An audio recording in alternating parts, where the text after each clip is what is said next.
Hello, today we talk about astroparticle physics. Astroparticle physics is a relatively young field. Although its origins date back to the beginning of the 20th century, it is only around the 80s that we begin to talk about astroparticle physics as its own field. Previously we would talk about astronomy or particle physics.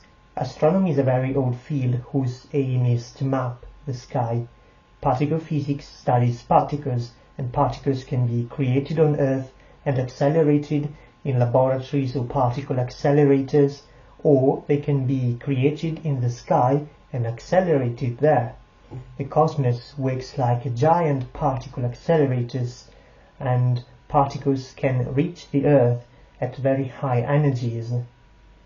The study of particles done by studying particles which come from the sky is called today astroparticle physics.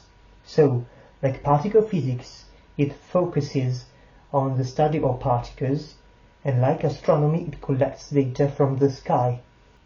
So, astronomy and astroparticle physics can be distinguished by purpose, but they can also be distinguished by methods. Astroparticle physics inherits many detection methods by particle physics. Astronomy has worked mainly by detecting light with telescopes. We refer to this as traditional astronomy. In order to map the sky, particles other than light can be used, so modern astronomy overlaps with astroparticle physics. And in observatories we do both. As we detect a particle, we also want to identify and locate the source, which is by purpose doing astronomy, but not necessarily through traditional telescopes. So while traditional astronomy and particle physics have historically different purpose and methods, modern astronomy and astroparticle physics have a strong overlap. Other fields of interest in this overlap are astrophysics, which is the study of the physics of celestial bodies like stars and galaxies, and another field of interest is cosmology, which is a branch of astrophysics which studies the evolution and the history of the cosmos as a whole. Each type of particle requires its own detection methods, therefore its own observatory. But one event in the sky is the source of many types of particles. Therefore, if we want to study one cosmic event, we need observatories to communicate, one sending alerts to others if something interesting has been detected, so they can all point their telescopes to the same spot in the sky and collect different data about the same cosmic event. Each type of particle is called messenger. And when multiple messengers are used to study the same event, it is called multi-messenger astronomy or astrophysics.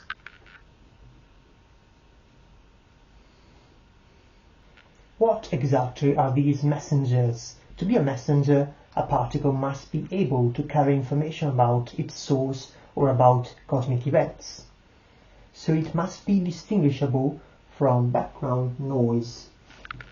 In astroparticle physics, particles can be either noise or signal, depending on what you want to study. Most particles are actually noise, typically a constant isotropic flux of low-energy particles from which we cannot extract relevant data. Sometimes it can be difficult to tell whether a fluctuation is a natural signal or a statistical fluctuation of background noise. Multi-messenger astronomy makes the job much easier. If we detect some particular neutrino from some particular direction, but that neutrino alone is not enough to tell whether something interesting is happening or whether it is just some regular fluctuation from noise, we can ask other telescopes to point to the same direction in the sky and ask if they also see something interesting.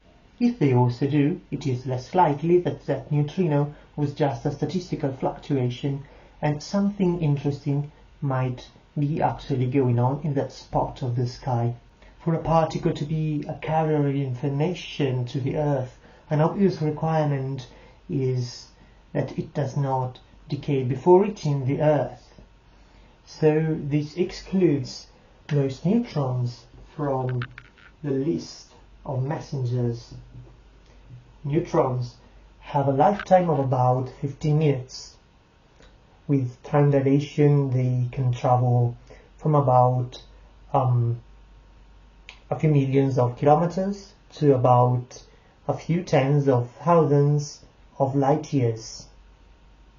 And they are neutral particles, so they cannot use the galactic magnetic field to accelerate and slow down their clock, so the neutrons in the list of cosmic messengers. So let's look for charged particles. Magnetic fields in the galaxy constrain charged particles in acceleration regions, where they keep being accelerated by shock waves produced by catastrophic events, and this can slow down their clock considerably, which is particularly important for heavy nuclei which would be otherwise unstable. And when they reach the Earth, these particles have such a high energy that they produce an intense signal by interacting with the detector or with the atmosphere. In fact, another requirement to be a cosmic messenger is not only to arrive on Earth without decaying, but also to arrive with enough energy. So, electrons and protons, which are charged particles, seem a good candidate for cosmic messengers because they can accelerate, they can interact with the electromagnetic field. But so that they can gain energy thanks to the electromagnetic field, they can also lose it. Charges in a magnetic field emit synchrotron radiation, which is radiating their own energy into photons. And they can also, when they interact with photons in the field, transfer their momentum to them, which is inverse Compton scattering. So they can lose energy through these processes, which are far more prominent in charges of low mass, like electrons. Electrons, they lose energy pretty quickly. Protons, instead, are almost 2,000 times more massive than electrons. So they lose little energy in these processes while being accelerated by acceleration mechanisms, and they can reach the Earth at very high energies. This is true not only for protons but for any nucleus. Nuclei, like protons, are very massive charged particles, and they behave very similarly. In fact, we use the same observatories to detect them, protons and nuclei. They make up one type of cosmic messenger, which is the cosmic rays. So, cosmic rays are something very specific in astroparticle physics. It means relativistic protons and nuclei reaching the Earth. Cosmic rays can be detected directly from space with magnetic spectrometers to measure their charge and momentum, and with calorimeters to measure their energy. This detection method from space works for cosmic rays which are not too energetic, because the flux of cosmic rays quickly decreases as energy increases, which means that the most energetic cosmic rays are far more rare than the lowest energetic ones. So to detect the highest energetic cosmic rays, we need the indirect detection method from the ground. When a cosmic ray hits the atmosphere, it initiates a cascade of particles, which is called particle shower. These cascades can reach very large areas, and we can use large telescope arrays to detect the secondary particles of the cascade and hopefully reconstruct some properties of the initial cosmic ray. Cosmic rays, being charged particles, they cannot be used to locate their source, because as they move in the galaxy to the magnetic fields, they constantly change direction and they arrive on Earth isotropically, so we have always an isotropic flux of cosmic rays, and we cannot know the source of the individual cosmic rays. So we can use cosmic rays to study not individual events, but global properties of the events in the galaxy. So events generate cosmic rays. These cosmic rays are deflected by magnetic fields. They have a very chaotic motion in the galaxy, and they arrive on Earth at totally unrelated, at times and direction totally unrelated to the event. We have an isotropic flux of cosmic rays which do not point at any event in particular, and any deviation from this flux has nothing to do with stuff happening in the sky. Instead, when an event happens, the neutral particles, they travel straight because they're not deflected by magnetic fields. So as we detect some neutral particle, we know that something is happening right there. So let's look now at neutrinos. Neutrinos interact only with the weak interaction, which is weak, so they are very difficult to detect. But they interact very little with every matter, so with all the matter, so they pass through everything. So as soon as they are created in nuclear reactions, like inside stars or in supernova explosions, they travel straight to the Earth. This means that we can take pictures of the center of the sun with neutrinos, because photons instead, while they are created as high energetic gamma rays in the nuclear processes inside the sun, they are constantly reabsorbed by atoms, and as they reach the surface they are much lower energetic, and they have lost every information about the nuclear core of the sun. We can use light only to see the surface of stars. Instead, neutrinos, they ignore the sun as soon as they are created at the nuclear core, so we can take pictures directly of the nuclear core of the sun. We can take pictures also at night because they pass through the Earth. But these pictures, which you can find on the internet of the center of the sun done with neutrinos, are very low resolution because they are very difficult to detect also with the telescope. To put into perspective how little neutrinos interact with matter, while photons created inside the nucleus of the sun to reach the surface through constant reabsorption and reemission, they take about 100,000 years. Neutrinos only take about 2.3 seconds because they do not interact.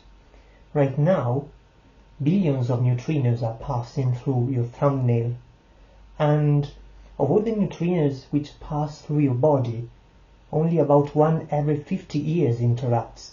So you could spend an entire lifetime without ever interacting with a neutrino. We need underground observatories to observe neutrinos because the atmosphere is dominated by other interactions, so we must shield them from noise. So to shield them from noise, we use the crust, the Earth crust, as a filter. So all the other particles interact and are absorbed by the atmosphere and the crust, and only neutrinos in the end remain because they are the only particles which do not interact, and they arrive here at the detectors. We use Cherenkov detectors which detect Cherenkov radiation, which is basically a sonic boom of light. Neutrinos, when interact with the detector, they generate muons and electrons which travel faster than light in the medium, and they, breaking the wall of light, they generate detectable flashes. Let's now move to a neutron messenger which interacts a bit more, which is the photon, the particle or light. It can be grouped into two categories. One is low energy, studied by traditional astronomy, and one is high energy, studied by particle physics. Low energy includes radio waves, microwaves, infrared, optical, ultraviolet, and X-rays. High energy includes instead gamma rays. So let's focus first on the low energy part. It can be further divided into long wavelength, lambda here means wavelength, which is radio waves, microwaves, infrared, and short wavelength, which usually is optical range, ultraviolets, and X-rays. So long wavelength are studied generally by wave optics and short wavelength by geometric optics. But if you have a large telescope, you can study long wavelength with geometric optics, and if you use a crystal, if you make light pass through a crystal, you can study short wavelength with wave optics.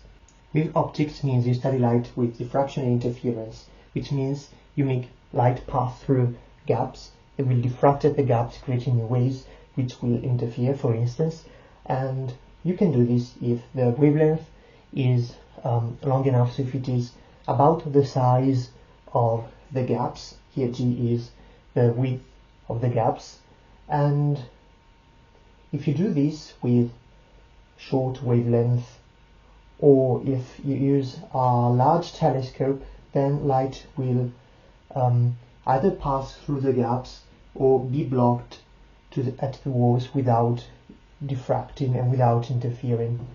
And in this case you must use geometric optics. In geometric optics you can approximate light as a continuous ray with no oscillatory properties, and you can do this when the wavelength is much shorter than the gaps, because it will not diffract, and you can use reflection and refraction. So when you have a continuous medium, when light passes through to another medium, it will one part will refract and one part will bend when passes through the new medium, and this is called interfraction and difference. Now this is called reflection and refraction. So if you have parallel rays in geometric optics, they will remain parallel when they are reflected and when they will pass to the next medium. But you need continuous media for geometric optics, otherwise you would have gaps. But you know that matter is not continuous at a fundamental level. It presents gaps. The thing is that if you have matter which has a random molecular structure, then the rays will be absorbed by the atoms, and if they are dense enough, so a lot of objects actually block light. But if you have a crystal, you have an ordered structure. You have that atoms form large gaps, and these waves, since they have if they have a wavelength that is comparable to the distance between atoms in the crystal, they will diffract and interference. So in this case you are doing wave optics with short wavelength, but also the gaps this time are short, so that the wavelength and the gaps are comparable. Now if you keep decreasing the wavelength, you cannot use anymore neither wave optics nor geometric optics, because you cannot ignore quantum mechanics, because quantum mechanics says that light does not come as a continuous flux, but in discrete packets of energy, and the energy of each packet is given by the Planck-Einstein relation. E gamma equals h, Planck's constant, times nu, the frequency. The frequency is c, the speed of light, divided by lambda, the wavelength. So you can write this as hc divided by lambda. And we have this, that with long wavelengths, the energy of one packet is very small. So you have two things. One, being that small, it will not initiate any atomic process, so the light will just pass through, interfere, and so on. And since n is large, since E is small, for a reasonable amount of energy, n must be large, so you have a lot of packets and you have the illusion of a continuous flux. Instead, for short wavelengths, you have that the energy is distributed in a few energetic packets. So n is small, you have discrete events, and E, the energy of one packet, is large. So when the photon hits an atom, it will initiate a process like scattering, shattering the atom, kicking off the electron, and so you must consider particle physics in this case, because you have quantum processes. You don't have simply light which passes through and interferes and diffracts. You have that even the medium undergoes processes. So you can write the general condition to use particle physics mathematically as E comparable to hc divided by lambda, which means that the energy is comparable to the energy of a single packet, and that n is comparable to 1, so that you have a small number of packets for a reasonable amount of energy. So astronomy has to do with lower energies and astroparticle physics with higher energies. This is the plot of the particle flux per energy. This is the astronomy part, the low energy part. This is the high energy part, so the astroparticle physics part. And this, in the axis, we use the logarithmic scale, which does not go like 1, 2, 3, 4, 5, but like 10, 10 to the 2, 10 to the 3, 10 to the 4, 10 to the 5. We do this because we have very large ranges which we must compress, and there is a lot of interesting stuff happening at high energies, but this stuff changes very slowly with energy, so we like to compress everything and makes everything very, very dense as you increase energy. The same is true for the y-axis. Always in a logarithmic scale, the y-axis represents, it is the flux, so it represents the number of particles. In the astronomy part, it represents actually the intensity, and we have multiplied by the frequency, because otherwise we would have a peak in the lower frequency microwave, and all the other peaks would not be very visible. It would be just flat at higher frequencies. Instead, by multiplying by the frequency, the y-axis, we are lowering the lower frequencies, and the high frequencies go up, and it is far more readable. In the particle graph, instead, we multiplied the flux by E squared. Sometimes it is multiplied by e to the 2.3, sometimes by e to the 2.7, depending on what you want to focus on the graph. Depending on the exponent you give, it changes shape. In this shape we can notice these spots. This is called the knee, this is the second knee, this is the ankle, and you can see that the energies are pretty high. We start from 10 to the 9, which is 1 gigaelectronvolts. The energy here is in electron volts, so we have 10 to the 9 electron volts, so 1 gigaelectronvolts, and the ankle is at 10 to the 19 electron volts. And this part of the graph, we do not even know how to plot it, because we do not have enough data yet of such energetic particles. You can see in the astronomy graph that we have some interesting peaks. Now let's look at the regions. We have the radio regions, the microwaves, infrared, optic, ultraviolet and X-rays, and we have 4 peaks. One is the highest peak of all, which is a microwave peak.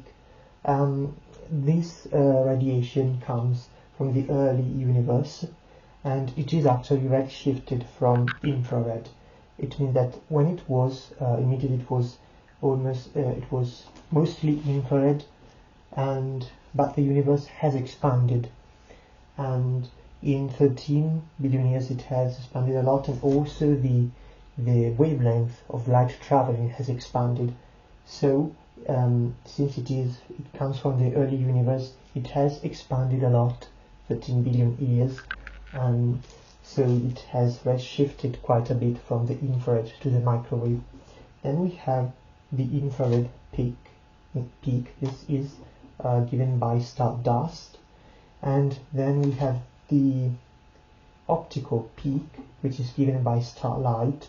Now here the optical peak is higher than the infrared peak, but it is because we have multiplied by the frequency.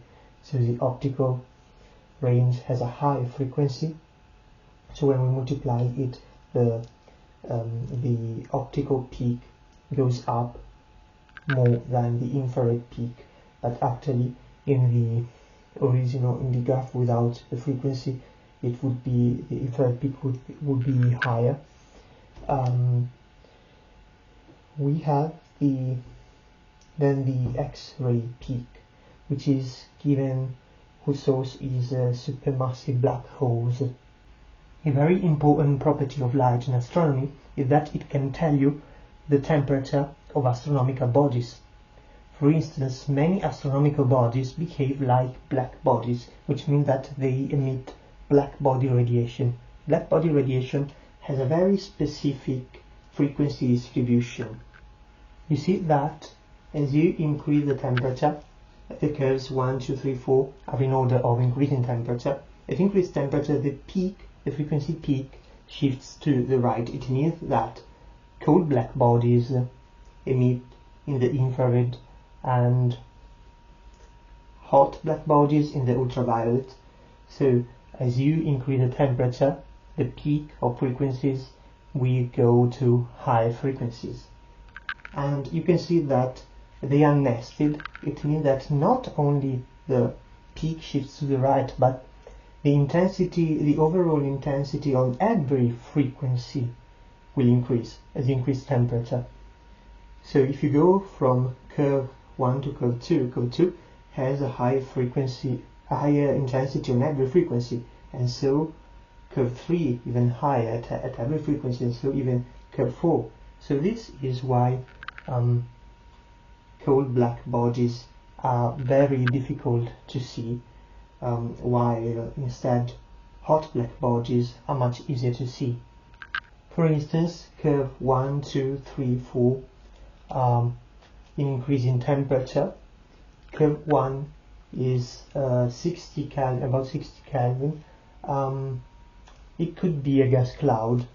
It has a peak in the far infrared, and you cannot see it. You will only see a dark cloud blocking light.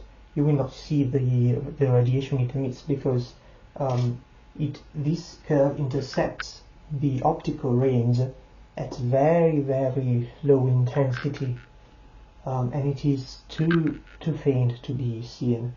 Instead, if we increase the temperature by a factor of 10, 600 Kelvin, you see that now the intensity in the optical range is about here. It still has more red frequencies in the optical range than blue frequencies, because it goes like this. So this is red light, this is blue light. So black bodies with a peak in the infrared, if they are visible, you will see them red or reddish. Actually, it is still too faint to be seen, a body at 600 Kelvin generally, but if you go pitch dark, maybe you could see something. For instance, 600 Kelvin is about the temperature of a brick pizza oven. In Naples, pizza is cooked in traditional ovens at about, actually, 700 Kelvin, but if you wait long enough, after there is no more fire and the oven has been removed or everything, and you will see, if it is pitch dark, you might be able to see, I don't know, I have never tried, but you might be able to see some red light from the cavity of the oven. And then if you go 10 times, well, of another factor of 10, so 6000 Kelvin, this is the temperature, about the temperature of the sun surface, and the peak is now in the optical range, and it is equally distributed among all the visible frequencies, so you will have the red and the blue light at equal intensity, and so you will see white. You will have all the visible frequencies at about equal intensity, and the overall light is white. So the sun is white, at least if you see it from space you will see it white. And then if we increase the temperature of another factor of 10, we go to 60,000 Kelvin. That is a very bright star. It has a peak in the ultraviolet. Now you will see, you can see it better than the sun, although the peak is in the ultraviolet, because as you can see, like I said before, if you increase the temperature, intensity goes up at every frequency. So if it was at the same distance of the sun, you will see it much brighter. You see that also in the optical range the intensity is higher. Anyway, you would see it blue, because in the optical range the curve goes up like this. So here you have red, here blue, and it emits far more blue photons than red photons. So this is why very hot stars, very hot black bodies will appear blue. Then going back to very cold, we have the cosmic microwave background radiation at 2.7 Kelvin. This has a peak in the microwave background, but it is very, very faint. It cannot even be seen here on this graph. You should have to go, I don't know, quite below to see the peak. Now back to Earth. Here is the graph of how the various frequencies are blocked by the atmosphere. So we see that the atmosphere is opaque to the highest energy frequencies, ultraviolets and X-rays. They are absorbed by the atmosphere. X-rays directly interact as particles with the atmosphere. They hit the electrons in the atoms and they kick them off, so they ionize the atmosphere. And then we have ultraviolets. Ultraviolets are absorbed in the ozone cycle.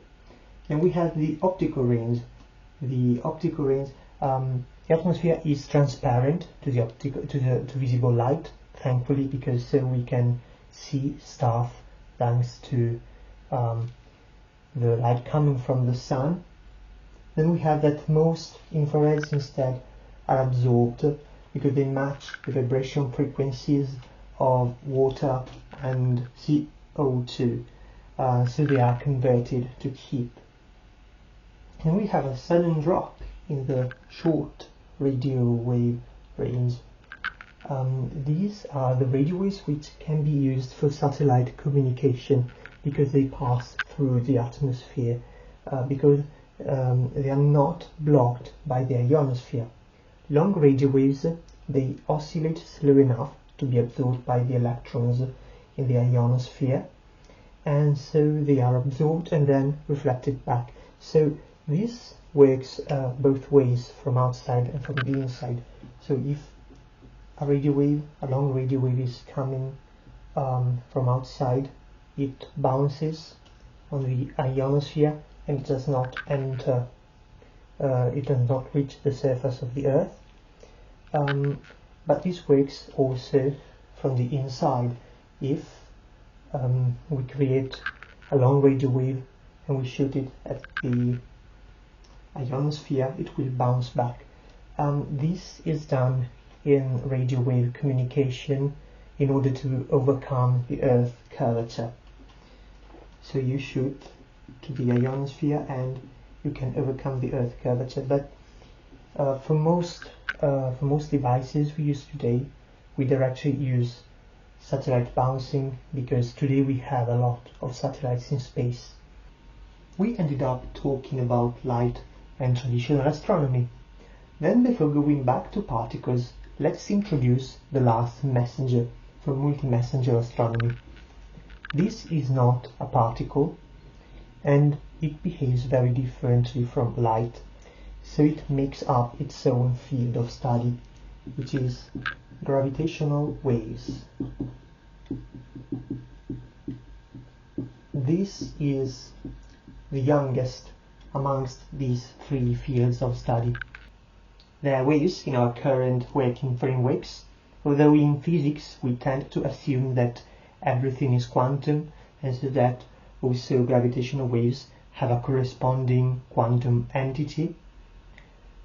But today we have no experimental evidence of their quantum properties yet, so we can only detect them as waves. And we use interferometry, but not interferometry of the target, so of the gravitational wave, interferometry of light. When a gravitational wave passes through space, it expands it and contracts it, and this contraction and expansion can be measured by Michelson-Morley type interferometers. Schematically, a Michelson-Morley type interferometer has here a source which can shoot beams. Here is a mirror, here another mirror, and a laser beam is shot to this mirror and gets reflected, and so also for the other direction. And it is done in such a way that when they recombine here, they interfere destructively, so on the screen there is no image. And when a gravitational wave passes, it expands and contracts the arms differently depending on their direction at the frequency of the gravitational wave, and so the overall path that the photon travels when having bounced a few number of times, it will be different, the path in the two arms. So this time they will interfere, not destructively, and in general a pattern will be visible. Gravitational waves are caused by accelerations of very massive objects like merging black holes and merging neutron stars. And although in the quite close to the event, like close to black holes merging, they are very powerful. Compared to the other forces, gravity is very weak, and when it has reached us on Earth, it is very, very faint, and gravitational waves are for this reason very difficult to detect. A 4-kilometer arm gets stretched and contracted only of an order of magnitude above the width, 1/1000th the width of a proton. Gravitational waves were detected for the first time in 2015, although they were confirmed and announced only in 2016, and they came from a black hole merger. Black hole mergers are the most powerful source of gravitational waves, but they only make gravitational waves because everything else is created, everything else happens inside the event horizon, and so it is not accessible to us. We can only access the gravitational waves. So these a more interesting event for multi-messenger astronomy was in 2017 the detection of of gravitational waves from a neutron-star merger. This event emitted a lot of particles, and it involved all types of messengers, although we did not detect any neutrinos this time, because unfortunately the particle jets were not pointing to the Earth. About 2 seconds after the detection of gravitational waves independently, Fermi telescopes detect gamma rays. They send an alert to the network, and at night optical telescopes point to that direction in the sky, and they better identify the source. It was found by putting data together that neutron stars are one of the sources of gamma rays, and by analyzing the emitted light, it was found that gold and platinum were produced. So it was confirmed that neutron star mergers are a source of heavy elements in the galaxy. Before 2017 we didn't know where heavy elements came from. Another important moment in multi-messenger astronomy, which this time involves neutrinos, was the observation in 2017 of an intense activity from a blazar. A blazar is a galaxy with a supermassive black hole whose jet points toward Earth. IceCube, a neutrino observatory buried under the ice of the South Pole, detected a particularly energetic neutrino. It sent an alert, and optical telescopes identified the source. In this event, since the neutrino was so energetic, it meant that in the blazar there were protons, relativistic protons, colliding at very high energies. And so it was confirmed that blazars are one of the sources of acceleration of cosmic rays. This was a brief review of multi-messenger astronomy and astroparticle physics. For the sake of completeness, I mentioned that there are other areas of research. For instance, dark matter. Dark matter would be matter which is not in the standard model, of which we can only observe the overall gravitational effects. And there is then the sector of which studies dark energy, which would be the source of the expansion of the universe. For the rest of the video we will talk specifically about cosmic rays. They are 90% protons, which is hydrogen nuclei, then 9% helium nuclei, like alpha particles, and 1% heavy nuclei, and only a very few fraction of cosmic rays are electrons and positrons, because these particles, like we said, they tend to arrive at very low energy. They lose energy pretty quickly, and they are shielded by the solar wind. So when we think about cosmic rays, we mostly think about nuclei. Then we distinguish between primary and secondary cosmic rays. But here is a language ambiguity, because they mean different things depending on context. In the context of space, so when we study how cosmic rays propagate in the galaxy, we have that primary cosmic rays are the cosmic rays as they are created by the source. But these cosmic rays, they bump into each other, they collide, so they create secondary cosmic rays. So secondary cosmic rays are the result of the collision of primary cosmic rays. But in the context of the atmosphere, we do not distinguish between galactic primaries and galactic secondaries. We all call them primary cosmic rays, because the secondary cosmic rays in this context are the secondary particles, the particles created by the particle shower initiated by the primary cosmic ray hitting the atmosphere. So in this context, primary cosmic rays are any nucleus, any relativistic proton nucleus hitting the atmosphere and initiating a particle shower. The particles in the particle shower are the secondary cosmic rays. For the rest of the video, we will not talk about the dynamics of cosmic rays in space, how they collide, and so on. We will focus on the atmospheric dynamics, so we will So we will call primary cosmic rays the relativistic nuclei hitting the atmosphere, and secondary cosmic rays the particles of the particle shower initiated by the primary cosmic ray. Now, some history about the discovery of cosmic rays. It all began in the end of the 19th century with the discovery of radioactivity. They discovered that some elements can decay and release alpha, beta and gamma rays. Gamma rays are very energetic photons.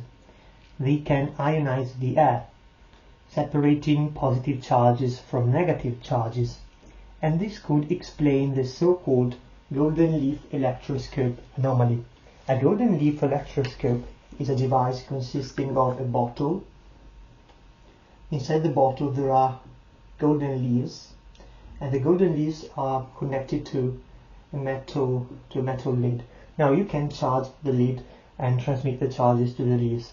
So for instance, if you charge the lid with negative charges, then the leaves, the negative charges are transmitted to the leaves and the leaves repel each other, while the positive charges go in the bottle and they are slowly absorbed by the surrounding air. If you leave this device with no isolated from every current, it should remain like this.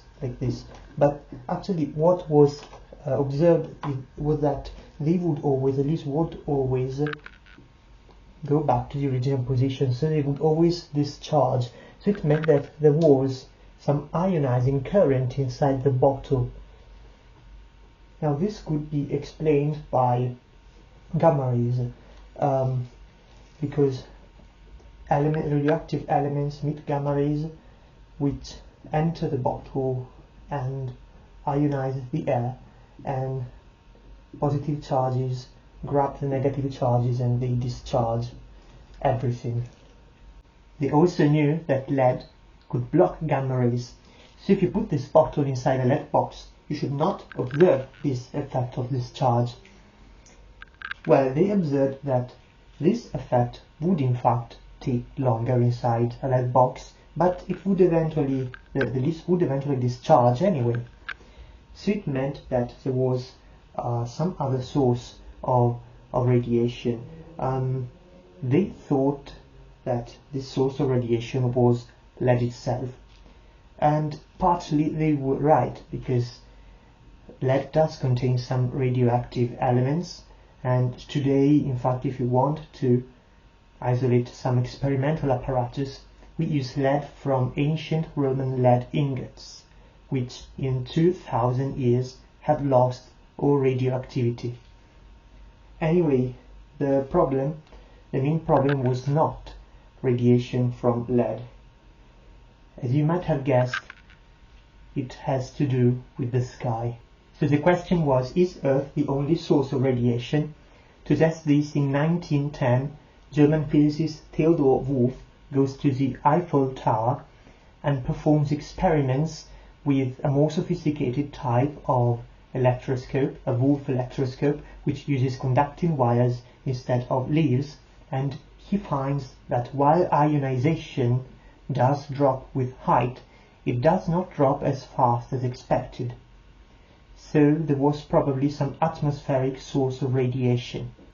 In 1912, Austrian physicist Victor Hess conducted experiments on balloons at various heights, and he found that while ionization does decrease at the beginning with height, after about 1 kilometer of height it starts to increase. So it meant that there was some source of radiation in space. Maybe it was the sun, so he conducted an experiment at night and an experiment during a solar eclipse. It was found that the ionization level would not depend on the presence of the sun, so there had to be some source of radiation from deep space. This is considered today the birth of astroparticle physics. The scientific community remained skeptic at the time, they thought that probably Hess had detected some electrical anomaly in the atmosphere.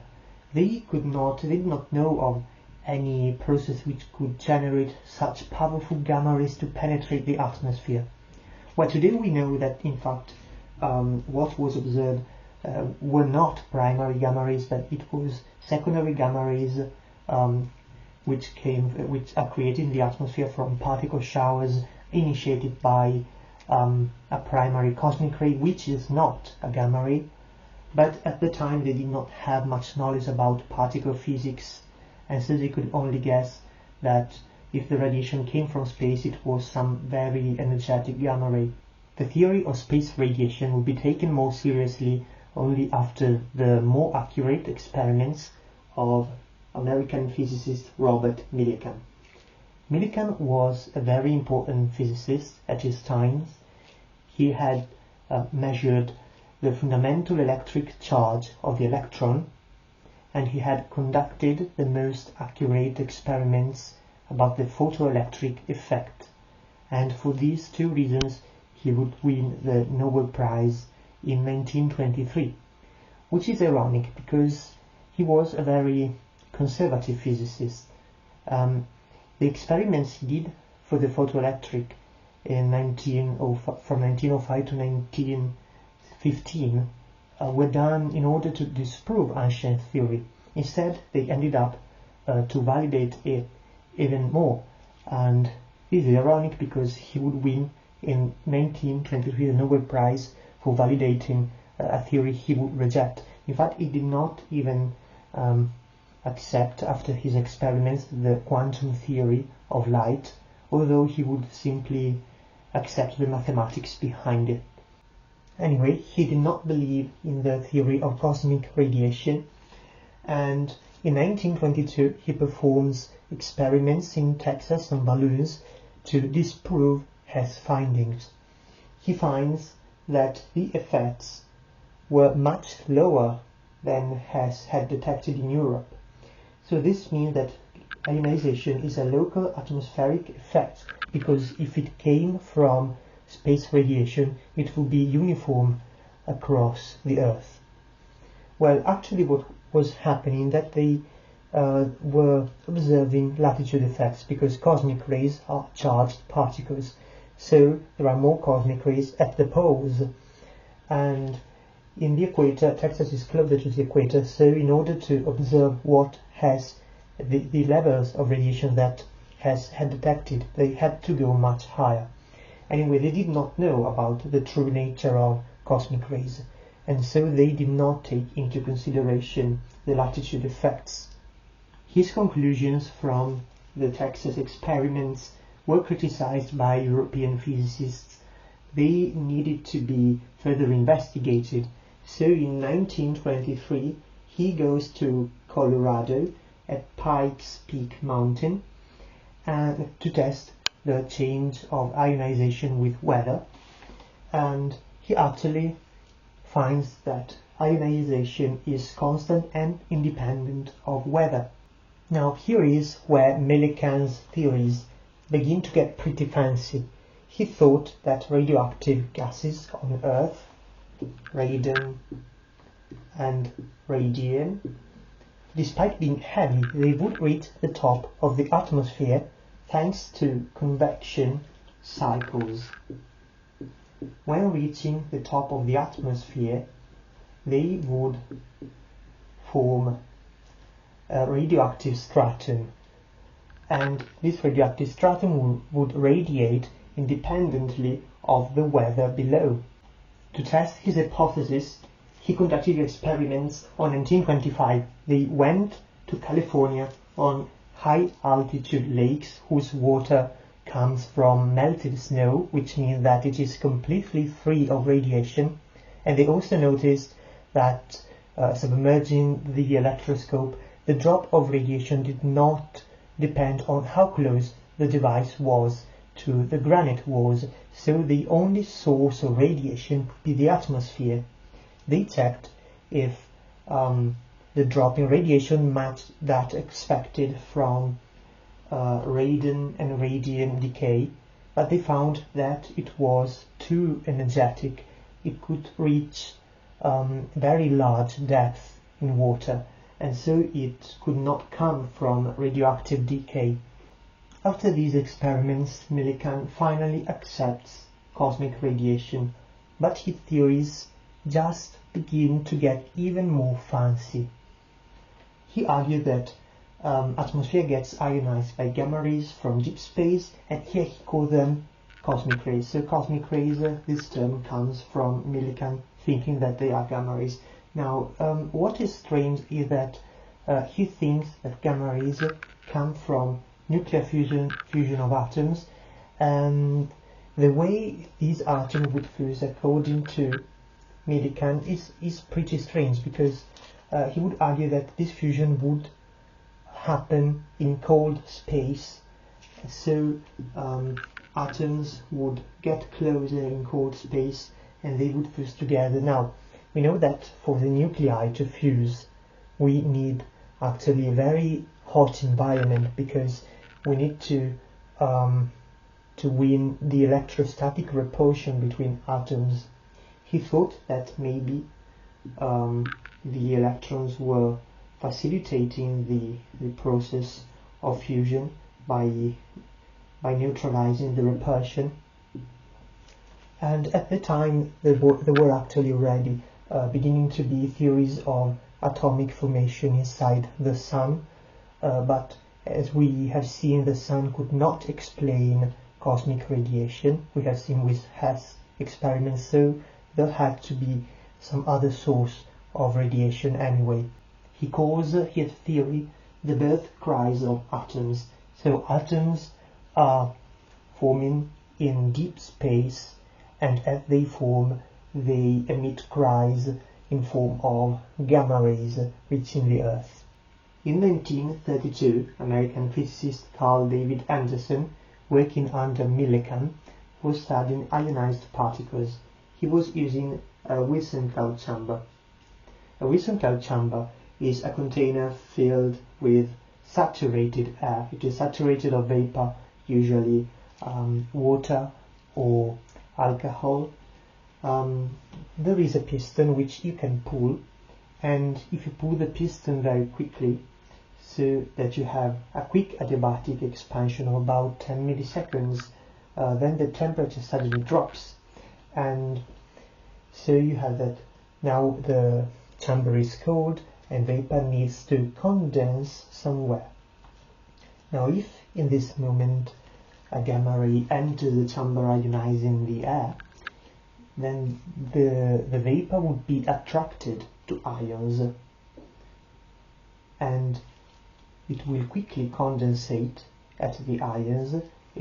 This is a very quick process of about 1 millisecond. So you would see the tracks left by the vapor while condensating. So these tracks would represent the trajectory of the ions. Now, you have a very short amount of time now to take a picture, because in about 1 second, the chamber would reach the equilibrium again with the room. So you would end up at room temperature with dry air, meaning that it is drier than the air you started with, because it had the same amount of vapor, but it occupies a larger volume. So to go back to the starting position, you have to compress the piston again. So you have to do a slow isothermal compression, which will take about 10 seconds. So you stay at the same room temperature, and you will go back to the exact same position as before. And you see that the whole process of expanding the chamber and taking the picture must be very fast. And you must hope that in that very short amount of time some gamma ray has passed through the chamber and ionized the air. Otherwise you end up with an empty picture, and most of the times you will, because you do not know when a gamma ray is about to enter the chamber. So you have to repeat this process many times before getting something in your picture. After taking one picture, you have to wait 10 seconds to repeat the process. So you see that taking many pictures and more than 10 seconds for each of them is not very efficient. And this is the reason why around 1932 and 1933, British physicist Patrick Blackett and Italian physicist Giuseppe Occhialini would automatize the process with Geiger counters acting as triggers, so that you would take a picture, you would start the process only when the Geiger counter detects some gamma ray, some incoming gamma ray, and so that you will always end up with something in your pictures. Unfortunately, Anderson didn't have Blackett and Occhialini's automatized chamber, so he had to take a lot of photographs, and he added in Wilson's chamber a magnet to identify the momentum through it works like a magnetic spectrometer, and a 6mm lead plate to identify where the particle came from. This is how it works. First, point 1. This is based on the radius of curvature in a magnetic field, which is Larmor radius. So when a particle, a charged particle goes in a magnetic field, it bends, and this Larmor radius depends on the Lorentz force. The Lorentz force is QVB, and this is the derivative of momentum with respect to time, which is gamma m dv in dt. This is the acceleration, and the Larmor radius is the radius of curvature of the circumference it makes, which is the centripetal acceleration, and the centripetal acceleration has the formula v squared divided by r. So we can write QB equals gamma m v divided by r, and we have that. We call this small r better, because big R is the rigidity usually. So R equals gamma m v divided by QB, and this is the particle momentum, P divided by QB. So this is the Larmor radius, and it can be written as R divided by B. E is the magnetic field, Q is the charge, P is the momentum, R is the rigidity, which is defined as momentum divided by charge. So if the charge is the fundamental charge, like for protons and electrons, which were the only known particles at the time, the neutron had just been discovered a few months earlier, you have that very high a particle with a very high momentum bend very little because it has a very big Larmor radius. Instead, a particle with a small momentum bends a lot because it has a small Larmor radius. Now protons will bend one way and electrons another way. But when you see the photograph, you do not see the direction. You only see the trail left by the particle. So you do not know the sign of the charge. To know the sign of the charge, he put a 6mm lead plate, so that when the charge passes through the plate, it loses energy, because through lead the particle loses energy, and so it means that the Larmor radius with which it exits is smaller than the Larmor radius by which it enters, because if it loses energy, it loses momentum. It is transferring momentum to lead. So losing momentum. It starts with a large radius, then and it spirals down. This is what happens when in lead. So if you see a track like this, you know that it entered here with a larger radius and it exit here because it had a smaller radius. So you know the direction, and so you can know the sign of the charge. So this is one way you can tell the electron and the proton apart. Another way, another independent way, has to do not with the charge but with the mass. For certain energy ranges, the electron and the proton have a very different behavior. You have that the mass of the electron is about half megaelectronvolt. The mass of the proton is 1000 megaelectronvolt. So the proton is 2000 times more massive than an electron.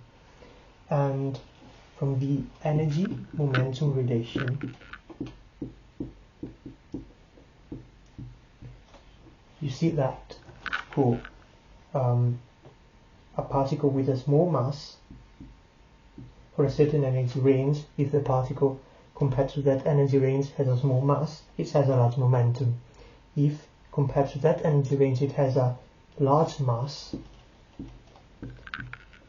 it has a small momentum. And the mass of the proton is 1000 megaelectronvolt. It means that the energy must be at least of the order of 1000 megaelectronvolt, the total energy. So if one electron and the proton have the same energy range, which must be at least 1000 megaelectronvolt, at this energy range, the electron is a relativistic particle because all this energy is in the momentum. You see that the rest energy of the electron is very small. So if you have all this energy, it is only the momentum, and the electron moves basically at the speed of light, which is a relativistic particle. Instead, the proton, at an energy range of about its rest mass, has a small momentum. It is not relativistic. So at the energy range of 1000 megaelectronvolt, the electron is relativistic and the proton is not, and the behavior is very different. At this energy range of about 1000 megaelectronvolt, the electron is a relativistic particle. It moves at the speed of light, and so it has very little time to interact with the molecule in the chamber, and so it leaves a very thin track, and it manages to pass through the lead plate. Instead, the proton is very slow at this energy range. It leaves a very thick track because it has a lot of time to interact with a molecule that it passes through, and typically it should not even reach the lead plate, which should stop before in the chamber. So this is what Anderson expected to find: some high energy electrons passing through the lead, and they are moving like this because here they begin with larger radius and they exit with smaller radius, and these are those coming from above, those coming from below bend like this. So electrons in the magnetic field bend like this, protons instead like this, and they do not even pass through the lead, so they bend like this.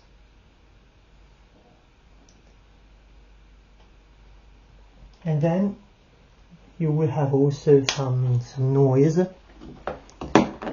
because these are very high energy electrons, but there will be also some lower energy electron which will not pass through lead. Noise. So noise will be some electrons spiraling down, small energy electrons, and these will be ignored for studying high energetic gamma ray ionization.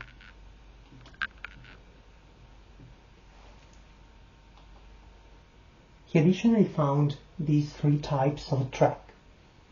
Now the famous one is the one in the center, but let's talk first about these two tracks, because he actually found many particles that we didn't know about, that he didn't know about.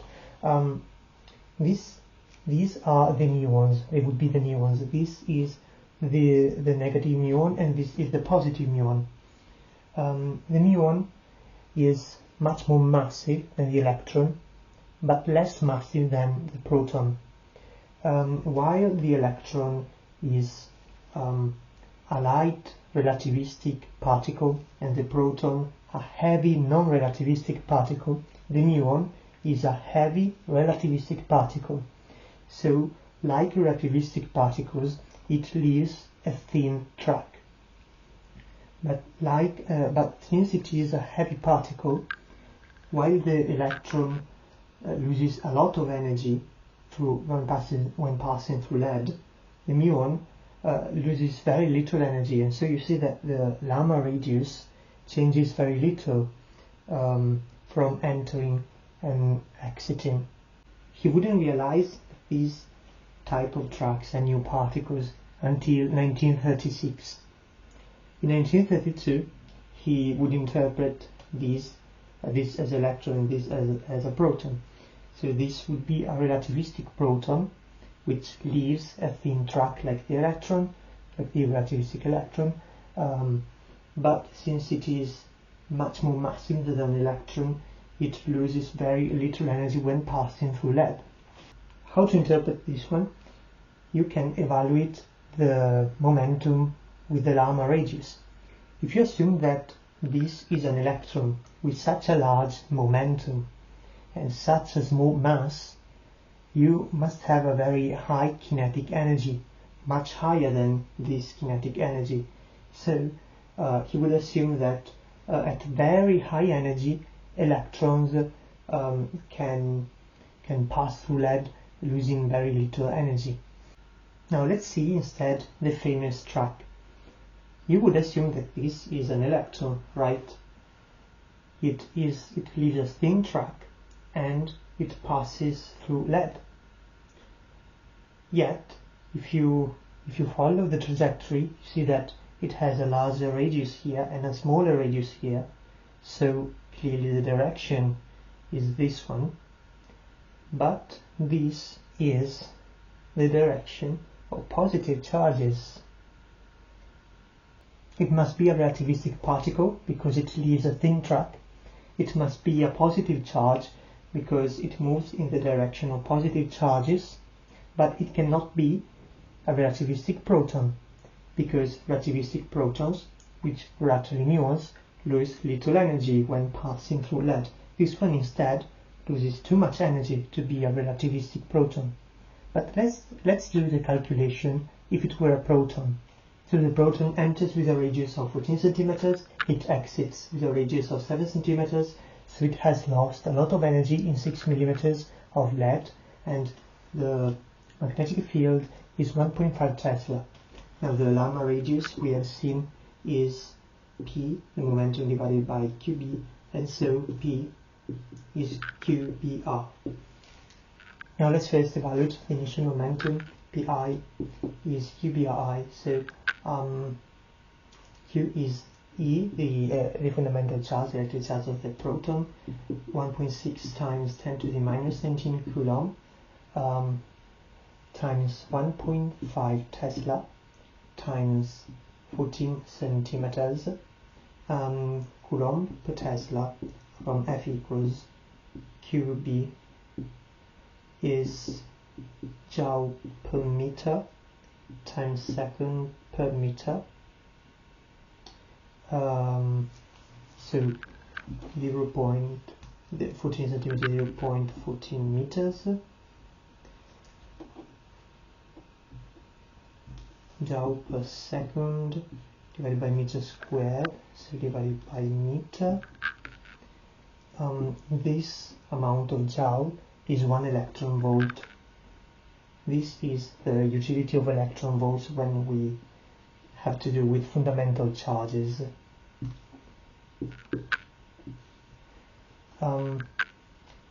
So this is the momentum, 1.15 times 0.14 electron volt times second per meter. This is 15 times 14 times 10 to the minus 3 electron volt second per meter. This is 150 plus 75 minus 15, so plus 60, which is 210. So Pi is 2.10 times 10 to the minus 1 electron volt second per meter. And Pf is half because the radius is half, so it is 1.05 times 10 to the minus 1 electron volt per second divided by meter. How much is that? Let's see, the mass contribution of the proton is 138 megaelectron volts. Let's take the initial momentum, so we have the energy before being lost by passing through that.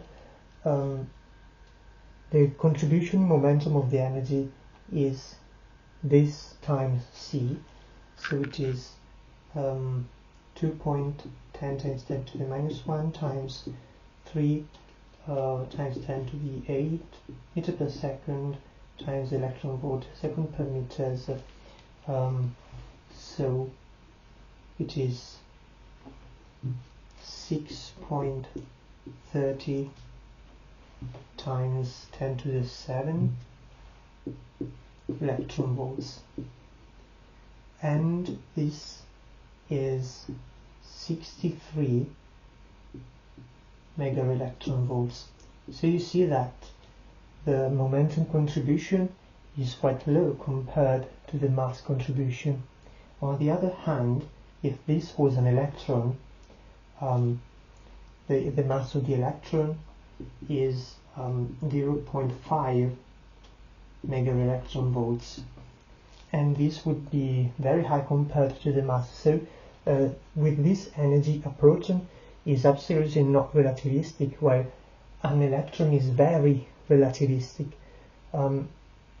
But the path clearly is in the direction of positive charges, so it would really seem that this is a positive electron. When Anderson showed this photo to Millikan, Millikan kept instead insisting that there had to be another explanation, because in 1928 there was a paper about Dirac, which was a paper which would introduce antiparticles. Now, you know that, as we said, Millikan was very conservative. He did not believe even in the quantum theory of light, and even less in the theory of antimatter.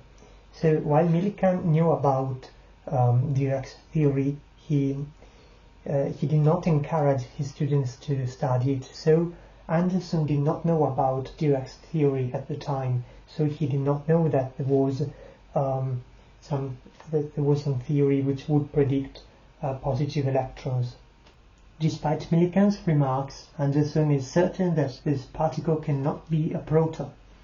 He publishes a paper with the discovery, and it is only 1 year later that Blackett and Occhialini, who instead knew about Dirac's theory, with the automatized Wilson chamber we have mentioned before, would discover that this type of particles are indeed in agreement with Dirac's theory of antimatter. Anderson would later call this particle the positron. It has the mass of an electron but the positive charge of a proton. And while Millikan kept believing in his theory about cosmic rays as gamma rays, in 1931 Dutch physicist Jacob Clay and American physicist Arthur Compton had discovered the latitude effect. They had discovered that there are more cosmic rays at the poles than at the equator. This could be explained with the Earth's magnetic field. So cosmic rays would be deflected by the Earth's magnetic field, and they would be driven mostly at the poles. So in order to interact with the Earth's magnetic field, they had to be charged particles. And while after Clay's and Compton's experiments, most physicists assumed that cosmic rays are electrons, in 1933 Italian physicist Bruno Rossi discovers the east-west effect. Most cosmic rays come from west. So the cosmic rays, since they are bent in the direction in which positive charges would move, must be positively charged. And the final blow to Millikan's theory of gamma rays was given by French physicist Pierre Auger in 1938. He discovered particle showers. He noticed that detectors, very distant detectors, would register impacts simultaneously with difference of microseconds, and this meant that they registered impacts which came from one event in the sky, one event initiating a particle showers, so a chain reaction which would reach a very large area in the ground.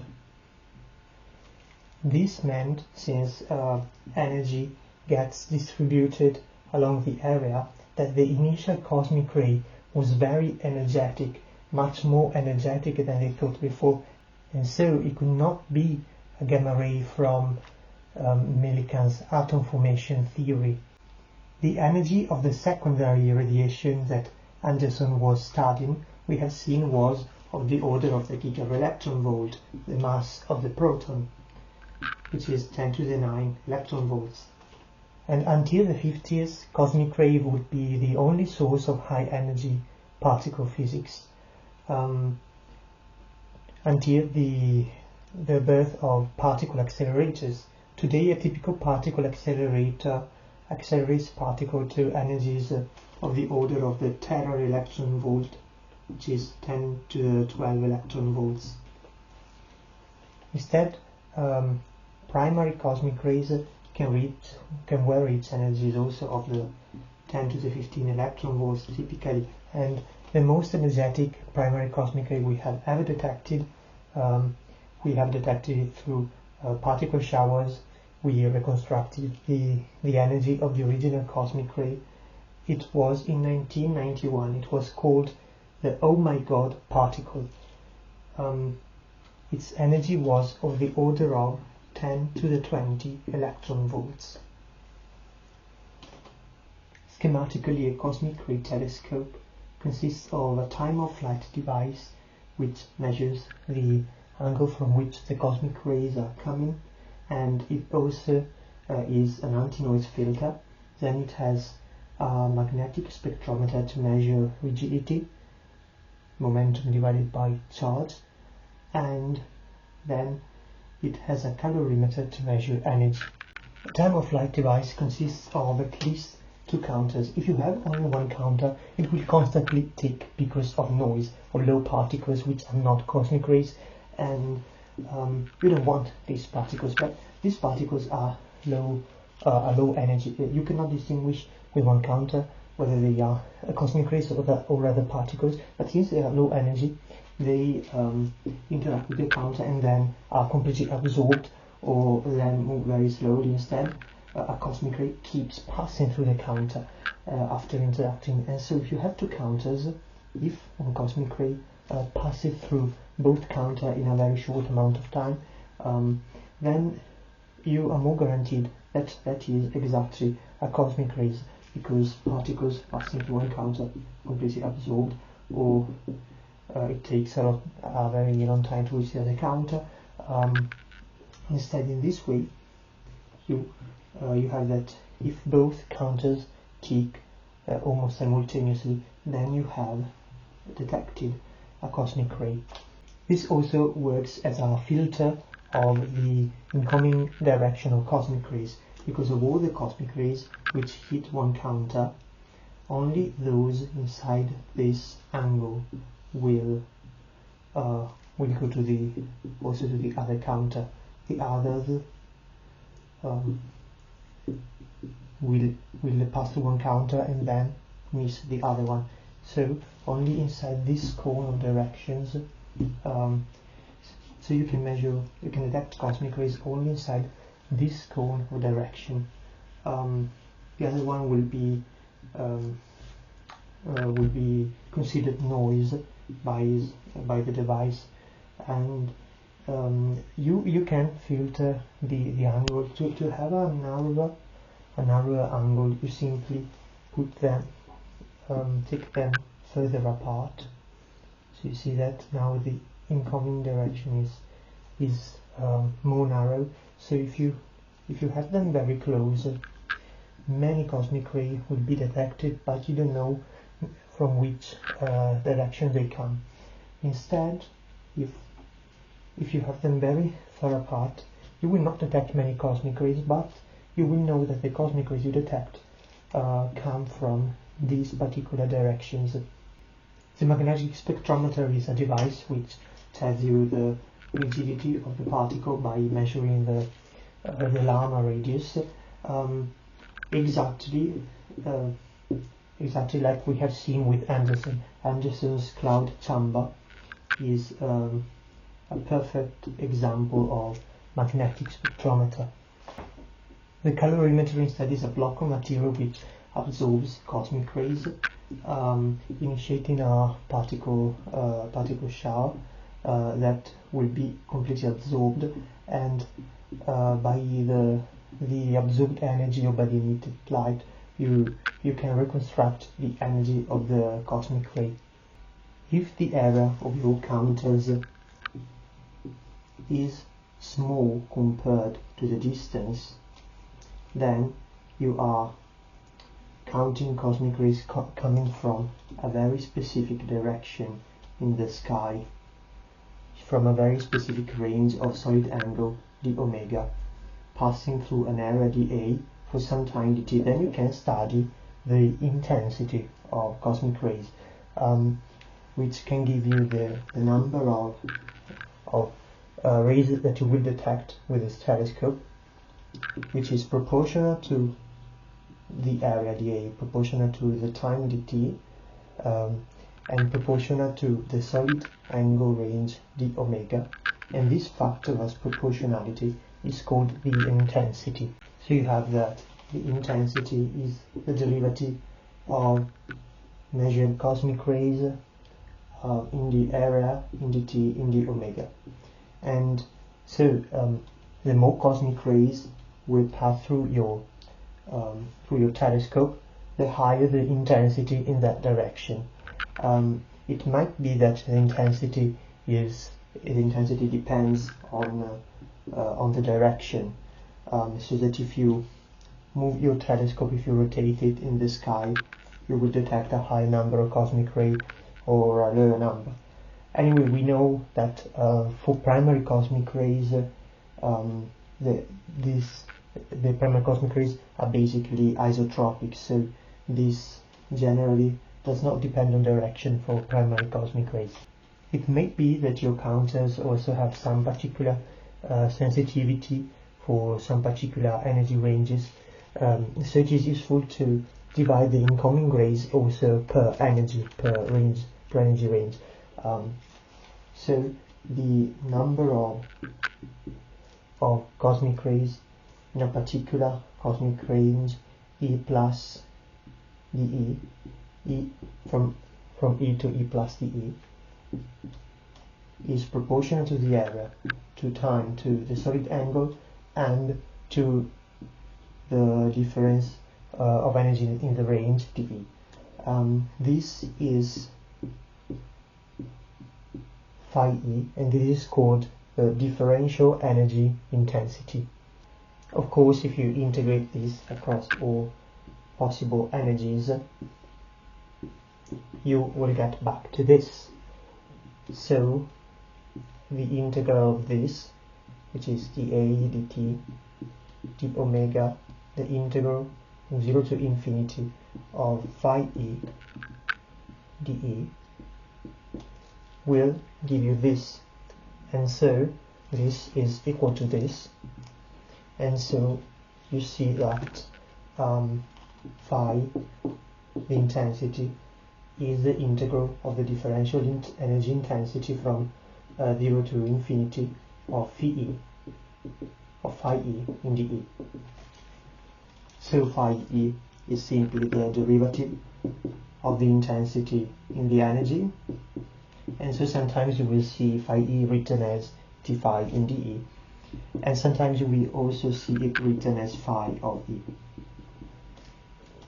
Sometimes your telescope will detect cosmic rays only above some particular energy threshold, because weaker cosmic rays may not be triggering your device, and so you will, in that case, what you are counting is not this number, but only the number of cosmic rays above some particular energy threshold is 0, and this is proportional to the, always like this, to the area dt and d omega, but we have a different proportionality. This is written as phi greater than E0, and it is called the integral energy intensity. It should be pretty clear why it is called like this. This is, you are taking all the number of particles, particular energy range E, so from E to E plus dE, and you are integrating it from E0 to infinity. So this is equal to the integral of d and E from E0 to threshold energy E0 to infinity, and so this is the integral from E0 to infinity of phi e dE. This is phi e dE dA dt d omega, and you see by comparison, since these two are equal, so you see that the integral energy intensity is indeed the integral of the differential energy intensity from threshold is 0 to infinity. So we have the intensity, which is the number of particles passing in time dt through a telescope of area dA pointing to a solid angle omega for a spandrel fraction d omega of the sky, divided by the unit of area, the amount of time dt, and that solid angle d omega. And then if you differentiate with respect to the energy, you get the differential energy intensity, and if you integrate from energy threshold E0, you get the integral energy intensity. If the threshold is 0, so if you integrate among all the possible energies, you get back to the intensity. So what we are currently counting is only the number of particles passing through our telescope from a particular direction. This is the top counter. If you want to be very precise on the direction, the bottom counter would be very far below. So this is the top counter, and we are counting only those coming from this direction. What if we want to know instead all the particles passing through our telescope from any direction?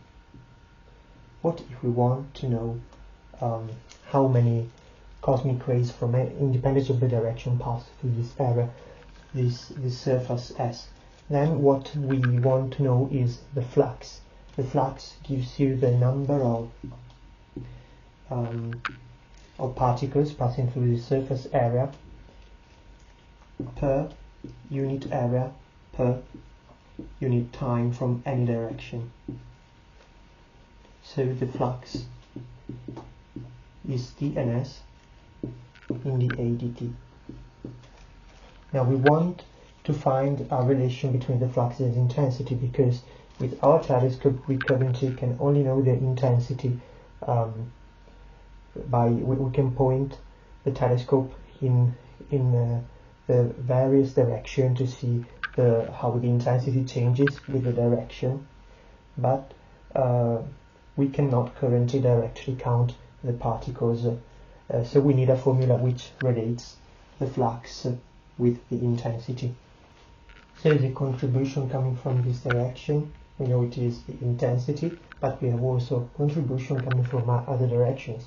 For instance, from this direction, then we have the contribution coming from this volume, and we see that if this is our area dA, then the contribution coming on area dA from this direction is the intensity through area dA prime.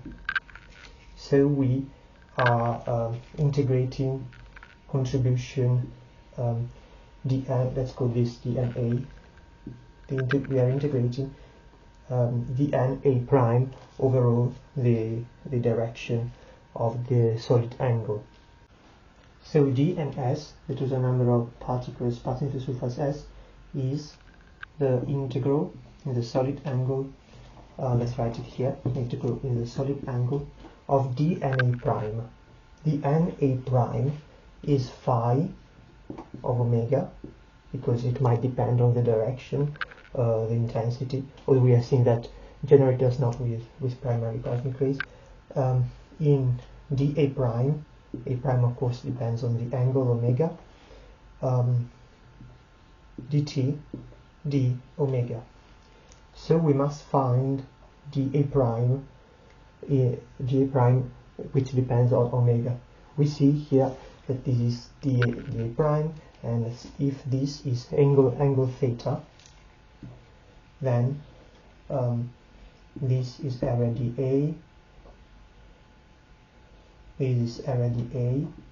If this is theta, and this is 90 degrees, then this is angle theta, and this is dA prime, and so we see from here that dA prime is dA times the cosine of theta. So we know dA prime of omega equals dA cosine of theta, and d omega is the differential of the solid angle, which is sine of theta d theta d phi. So this is the integral in omega phi of omega dA cosine of theta sine of theta d theta d phi dt. And so the flux is this divided by dA dt. So the flux is the integral in omega of phi omega sine of theta cosine of theta in d theta d phi, and this is the general relation between the flux and the intensity. If we have isotropy, then we can take phi of omega out because it does not depend on omega. So we have phi. We can also take d phi out, which is 2 pi integrated, and then we have the integral of sine theta cosine theta in d theta from these are all the particles entering from above. So from theta equals 0 to theta equals pi half. This integral is sine squared of theta divided by 2 from 0 to pi half, which is 1/2, and so the flux is 1/2 to pi times phi, so the flux is pi times the intensity, and we obtained the relation between the flux and an isotropic intensity. So we have the intensity, the flux, and the relation between the flux and an isotropic intensity. And sometimes you will see a different notation. Sometimes the intensity is called I, and the flux is called phi. So the phi will not be the intensity, but it will be the flux in this notation, and the intensity will be called I. So do not get confused. You should always understand from context what phi stands for. In this notation, the relationship will be written as phi equals pi I. So do not get confused, and always understand the context. Another important quantity is the particle number density. We know how many particles come from a particular direction. It is intensity. We know how many particles pass through a surface, that is the flux. But how many particles are contained in a volume? How many particles exactly are there? This is the particle number density, and it can be related to the intensity or to the flux. Particle number density is the number of particles divided by the volume they occupy. So it is pretty easy to find this number if all particles have the same direction, but particles not move all at the same direction. What we can do is subdivide this number in fractions of particles which come from a particular direction. So, and then we sum them all. So this is 1 dn omega. Then particles coming from this direction is another dn omega, and so on. And we do this through all the solid angle of the unit sphere, through all the unit sphere. So we will have to integrate across the unit sphere. So what we do is we see these small pieces, how much they contribute. So this we can write this as the number of particles in a parallelogram, a solid parallelogram, divided by the volume of the solid parallelogram. Now we have that if this is dA, this is very similar to what we did before. If this is dA, and all the particles coming from direction omega move at velocity v omega, we have that. Now that what we find only happens if all the particles from a particular direction have the same velocity, which is still useful because cosmic rays all move at the speed of light.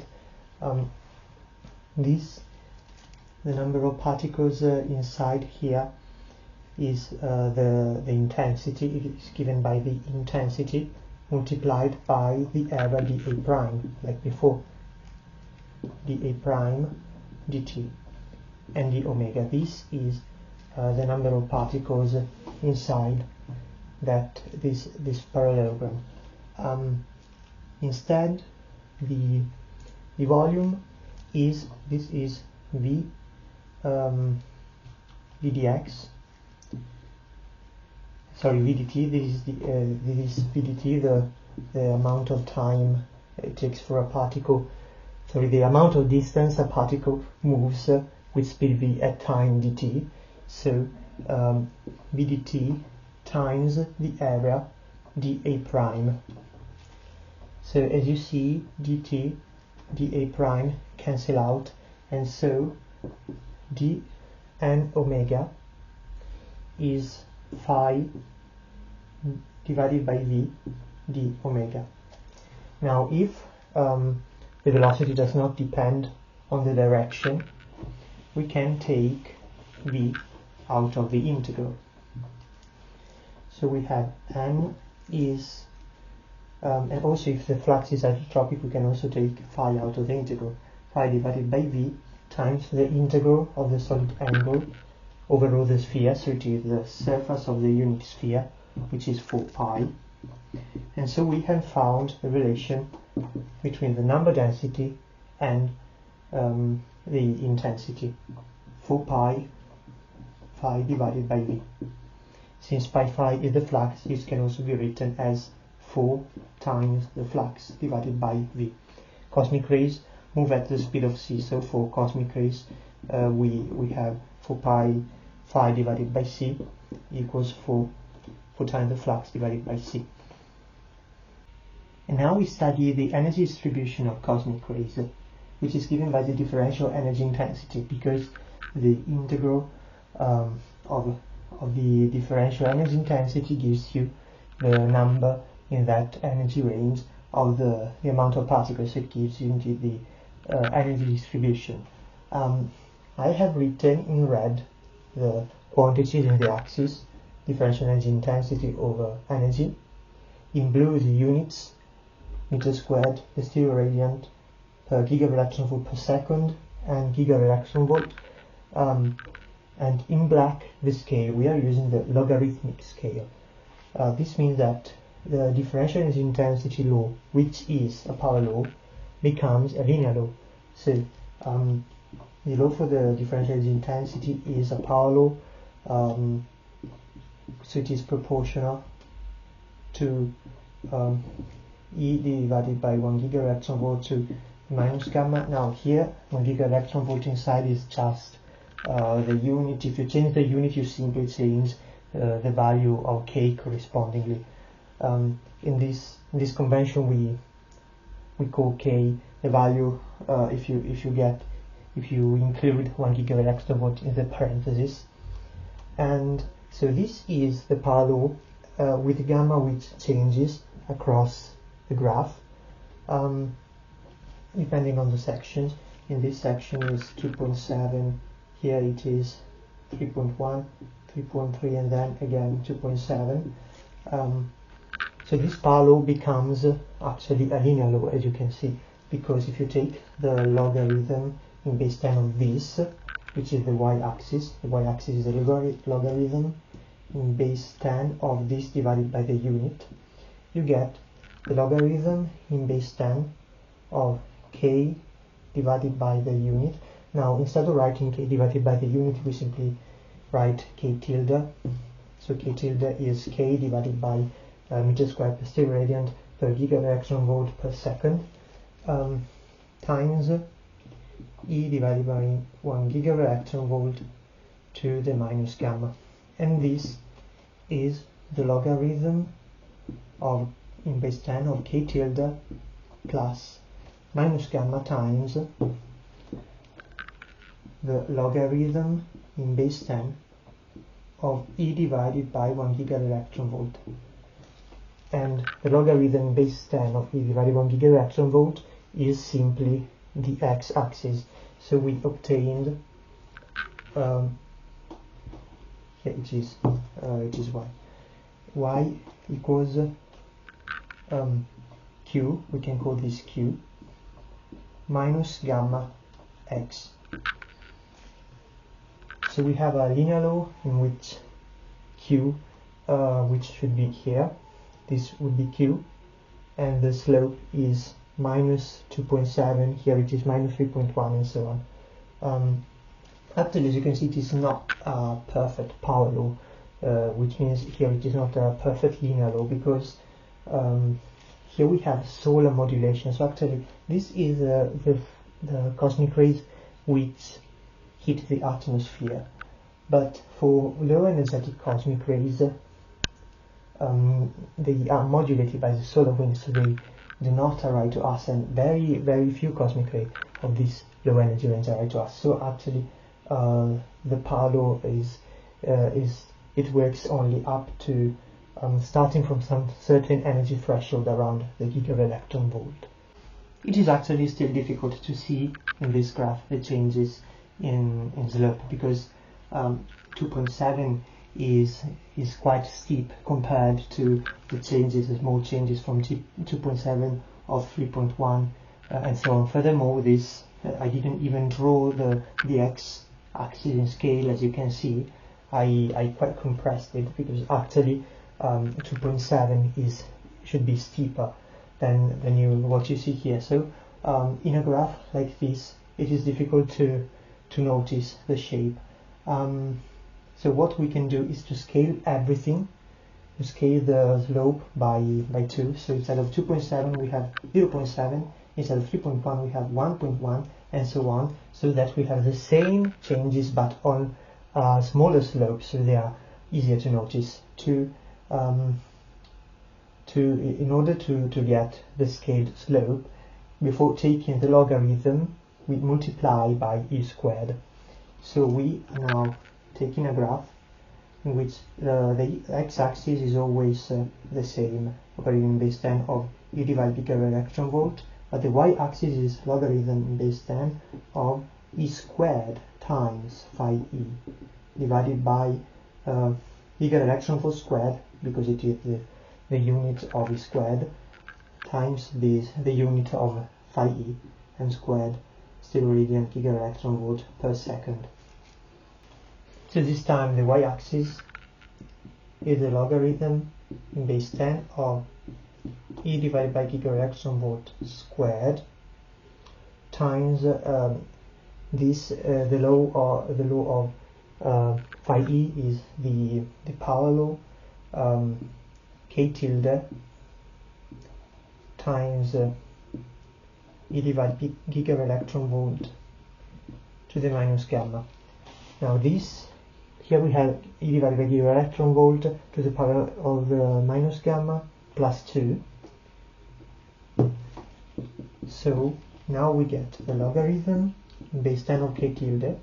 So like before, q didn't change, q is the same as before, minus, this time we have minus gamma minus 2 times e divided by, times the logarithm in base 10 of e divided by gigaelectron volt, which is the x-axis. So before we had y equals q minus gamma x. Now we have y equals q minus gamma minus 2 x. So this graph is this, but the slopes are scaled by 2. So if here it is steep, in the new graph it will be less steep and the changes will be easier to see. In general, if we multiply the differential intensity by e to the power of k, we will have scaled the slopes of k. So when k equals 2, 2.7 becomes 0.7, 3.1 becomes 1.1, 3.3 becomes 1.3, and then it goes back to 2.7, which is 0.7, and we can notice the shape much better here. This in physics in astroparticle physics is considered similar to a human leg. So this point where the slope changes the first time is called the knee. This is the second knee because it is a more subtle change to the knee, and this is the ankle. So the knee is this one here.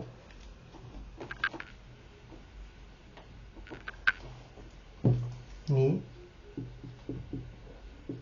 second knee.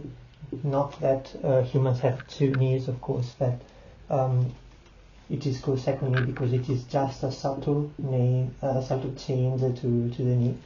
And then we have the ankle.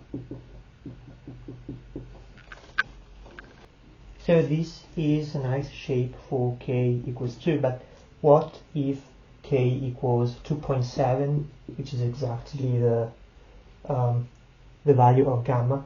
Well, then 2.7 minus 2.7 is 0. So here the slope is 0, which means it is horizontal. Then 3.1 minus 2.7 is 0.4, and then here is 0.6,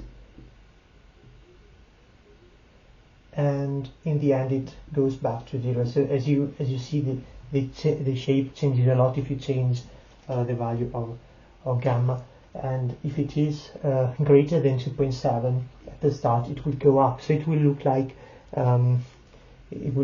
the cosmic ray increase with energy if you do not take into account that you have multiplied the flux by the energy. So if k, let's see if k equals 3, then here we will have 0.3. It will increase of 0.3. Then we have it decrease with slope 0.1. Then here it decreases with slope 0.3, and then it increases again with slope 0.3. So this is the new leg this time. So the shape of the leg changes a lot. So let's make a table. This is the energy in gigaelectron volt.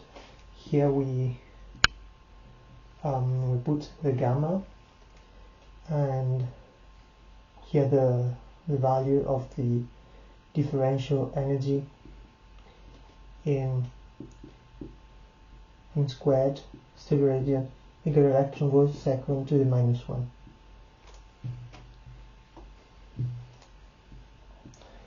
So at 0, at 0, the exponent 0, it means 10 to the 0 gigaelectron volts. So 1 gigaelectron volt. At 1 gigaelectron volt,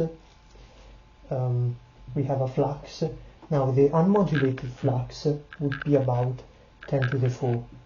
So let's write 1 gigaelectron volt here, and here 10 to the 4. Although actually the modulated flux is closer to 10 to the 1.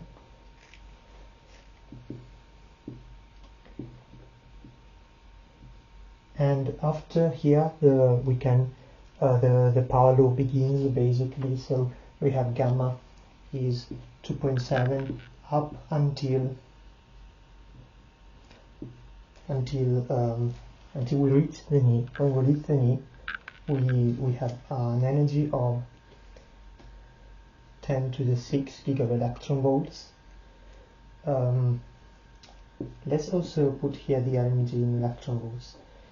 So we subtract 9. So here in we add 9. So here we have 10 to the 15, and here 10 to the 9 electron volts. The flux is about this. So these are very quite imprecise numbers, because I have put here only the order of magnitude, which is about 10 to the minus 13. So keep in mind that when we do calculations based on this to get the number of particles, they will be off probably by a factor of 10. They can be off out a factor of 10 because we are only putting the order of magnitude. Here instead, after the knee, we have 3.1 until the second knee. At the second knee, which occurs at 10 to the 8 gigaelectron volt or 10 to the 17 electron volt, we have a flux of about 10 to the minus 19. So you see that the flux drops really quickly. The intensity, so also the flux, the intensity drops really quickly, and until the ankle we have 3.3. At the ankle we have which occurs at 10 to the 10 gigaelectron volt or 10 to the 19 gigaelectron-volts. Now, it actually happens between 10 to the 18 and 10 to the 19. It is not very clear when this point happens. It depends on the graph you take as convention. We are doing something not very precise. So we take 10 to the 19, but we will get the right order of magnitudes, at least when we do calculations with these values. The flux is about 10 to the minus 14. And after the angle we have 2.7 until the cutoff. After the cutoff we have very little data, so we cannot continue this graph. And we also have very few particles coming after the cutoff. So this is the table, and now we can calculate the integral intensity. And also before calculating the integral intensities, let's talk a bit about these particular points on the graph. Why does it steepens after the knee? Because the knee represents the point where the Lama radius of protons is too large for them to be confined by the magnetic fields in the acceleration region. So protons cannot be accelerated by our galaxy to energies, at least by most sources in our galaxy, at energies larger than 10 to the 6 gigaelectron-volts. So the Lama radius is R divided by P. The rigidity, which is P divided by Q, and so as you accelerate the particle, the momentum increases until it has a too large gamma radius and it escapes the acceleration region. If you have a heavy element, Q will be larger, so the rigidity is less, and so in order to have the same Lama radius of the proton, you will have to give more momentum to that particle, so heavy elements can be accelerated further. For instance, the second knee is when the ion stops being accelerated because it has a too much larger gamma radius. So to have the Lama radius of the proton, the ion must be accelerated about 100 gigaelectron-volts more. Actually, it is times 26, because 26 is the charge of ion, which is in orders of magnitude. It is close to 100. So as I told you, this graph only has the orders of magnitude, and so it is not very precise, but the orders of magnitude are correct. So what happens at the angle? You see that before we have a very steep graph, it keeps steeping, but at the angle instead it flattens out. So the angle is the point at which our particle escape the galaxies, because they have a Lama radius larger than the galactic thickness. And what happens is that instead of steepening, it flattens out, because this is the graph of all particles. But if we were dividing it in graph of galactic cosmic rays and extragalactic cosmic rays, we would have something very approximately like this. This is the galactic cosmic rays dropping very quickly for high energies, and here we have the extragalactic cosmic rays. At high energy we have very little of them because they cannot reach our galaxy. They are mostly trapped in other galaxies, and they can reach our galaxy only if we increase the energy.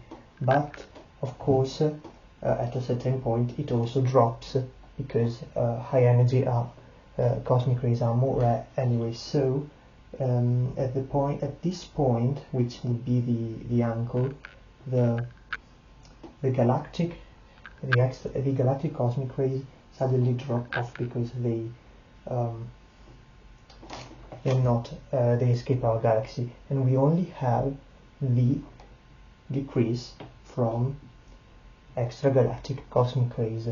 So from the angle on, we are not seeing the O particle graph anymore.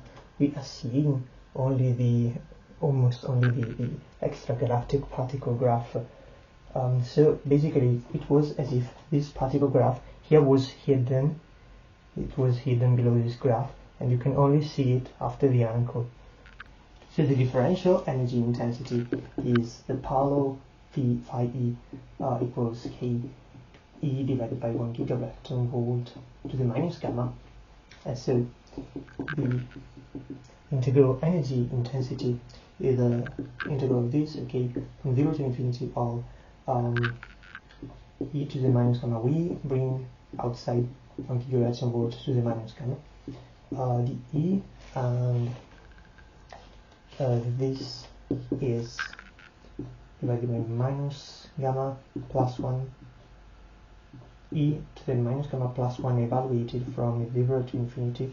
Since gamma is greater than 1 in every part of the graph, the minus infinity part goes always, sorry, the infinity part is 0, and so we only are left with minus the 0 part. So we change sign here. We get gamma minus 1, and so we have k times, we also bring the minus gamma inside this exponent, sorry, the 1 gigaelectron volt to the minus gamma inside the exponent, which is minus gamma plus 1, so we will get plus 1 inside, plus 1 here at the numerator, 1 gigaelectron volt to the plus 1, and here we have the denominator gamma minus 1, and here E0 we have brought gigaelectron volt inside to the minus gamma plus 1. Now we write minus gamma plus 1 as 1 minus gamma, and sorry, as minus gamma minus 1, and gamma minus 1 is called alpha. So we have here alpha, and here to the minus alpha. So we have got this with alpha equals gamma minus 1. So the integral energy flux is also a parallel, but with a smaller gamma.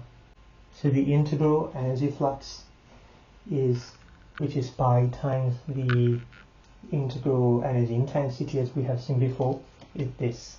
And since it is a parallel which drops off very quickly, we can ignore when we measure the flux starting from one energy threshold, from one section, we can ignore the other section where alpha has a different value, because compared to the previous section, those contribute almost nothing. So when we take this integral, these should be,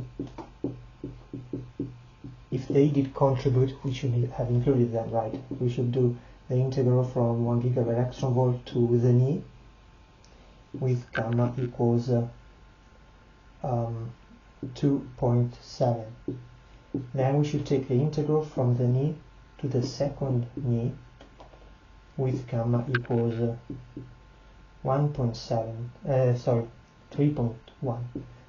Then we should take the integral from the second knee to the ankle with gamma equals 3.3, and then the integral from the ankle to the cutoff, or to the infinity, since after the cutoff we have very little, with gamma equals 2.7 again. Now we have that when we actually do calculate the flux from threshold 1 gigaelectron, these can be neglected because they are very little. Same thing when we calculate from the knee, these two can be neglected. When we calculate from the second knee, these can be neglected. For instance, this could be, let's say, 10. This will drop off very quickly, so let's say 10 to the minus 10, and this 10 to the minus 20, and this 10 to the minus 30. You see that compared to 10, these can be neglected. Same thing if you start from the knee and you have 10 to the minus 10 compared to 10 to the minus 10, these powers can be neglected. And from the second knee, also the power of this power can be neglected. So we have four different integrals, and we will not need to add the later integrals. So we have from 1 gigaelectron volt equals this integral with from E0 to infinity. So we can use this formula from E0 to, without changing alpha, with alpha equals 1.7, and then we have the integral from the knee is the knee from the knee to infinity of these with alpha equals 2.1. So the same thing will be the integral from the second knee, and the same thing is the integral from the ankle. But since we are looking only at the orders of magnitude, everything is even simpler, because pi divided by alpha can be neglected, because here it is 3 divided 1.7, which is about 2, which is about 1.5, and so on, and it does not change the orders of magnitude. And it wouldn't make sense to get more precise, because we have started from an imprecise, a not very precise graph. So we can only know the orders of magnitude anyways. So to get the orders of magnitude, we do not even write pi divided by alpha. We simply have the flux from the threshold. 0 is k times 1 gigaelectron volt times this power.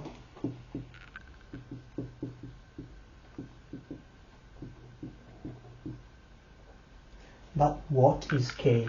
K can be derived from here, from the graph. From the graph at the points is 0. We did the table if you recall. So here we have the flux of E0, and here E0 divided by 1 gigaelectron volt. This would be the value of k that we must use from threshold energy E0. But if we plug k0 here, you see that this is the flux in E0, the intensity in E0 times divided by this times this, but since alpha is gamma minus 1, here you have this with exponent minus gamma plus 1. Here you have exponent minus gamma, so it only remains exponent 1. So you have E divided by 1 gigaelectron volt times 1 gigaelectron volt is 0. So you have the flux in E0 times E0. So from the table we did previously, we have here E0, here phi is in E0, and here we have the flux by multiplying E0 times phi E0. If we wanted to be more precise, we could have left pi divided by alpha. So here we have 10 to the 4 per meter squared per second. Here we have 10 to the 7, 10 to the minus 7, 10 to the minus 11, and here 10 to the minus 14. Now we want to calculate the particle number density, which is, if you recall, 4 times the flux divided by the speed of light. So now let's leave pi divided by these numbers. So we multiply them by 4 divided by c, and we will approximate after the calculation.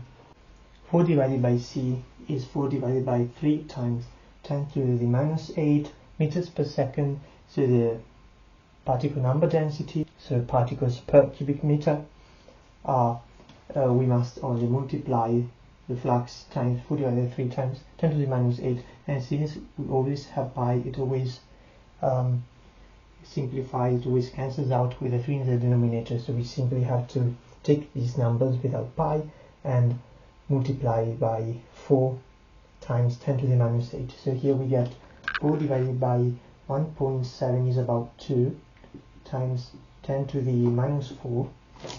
4 minus 8 is minus 4. And here 4 divided by 2.1 is about 2 times 10 to the minus 15. And 4 divided by 2.3 is also about 2 times 10 to the minus 19. And it is also about 2 times 10 to the minus 32. Now let's change units in the flux because they are a lot. Now this is this can remain per second. We have in the galaxy 10,000 cosmic rays per square meter per second, and from any direction this is the flux over a surface of 1 square meter. At the atmosphere they are actually half than this because they are modulated by the solar wind, but the order of magnitudes is with that one. Then here we change units and measure per year instead of per second. 1 year is 3 times 10 to the 7 second, and so now this, for the moment, this is per second, and to transform in years, we write 1 second is 1 divided by is 1 year divided by this, so we get 1 here, this, and above we multiply by this, so this becomes 6 divided by 2, so about 3 times 10 to the 7. So we have only about 1 particle. We take the order of magnitude, 1 particle per square meter per year above the knee.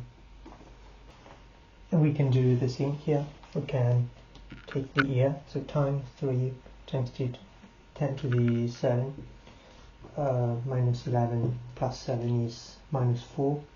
And then we can also go to the kilometer squared. So minus 4 plus kilometer squared is 100. So this is about 100 particles per square kilometer per year. And we can do the same for the ankle. At the ankle, we go to the ear, and then we go to the kilometer squared. So we get 10 to the minus 1, and then we can also we have 3 times 3 divided by 1.7. We could multiply by 10 and get 1 particle per square kilometer per year. So you see how quickly they drop. They are about 10,000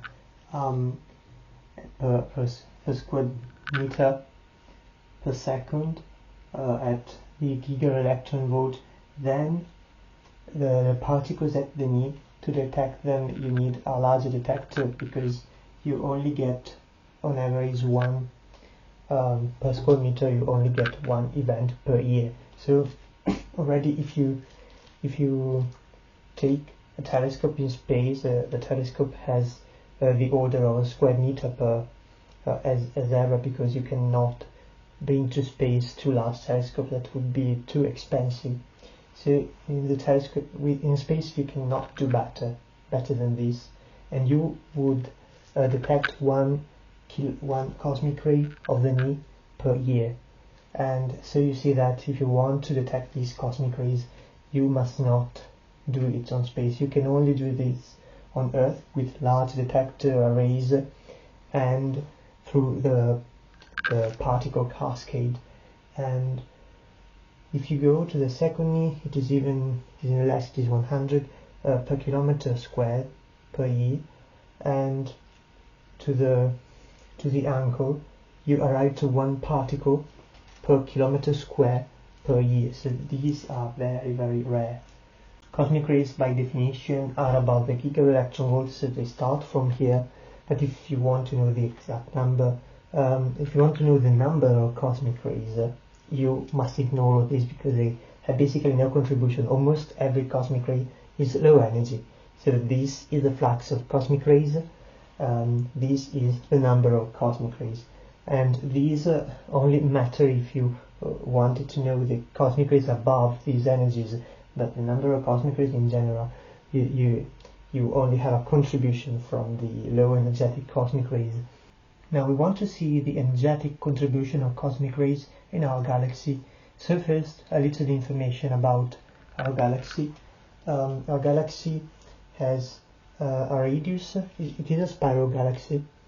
It has a radius of 15 kiloparsecs. One parsec is 3 times 10 to the 16 meters, and this corresponds to a diameter of 30 kiloparsecs, which is 100,000 light years, and the Sun is at 8.5 kiloparsecs from the center.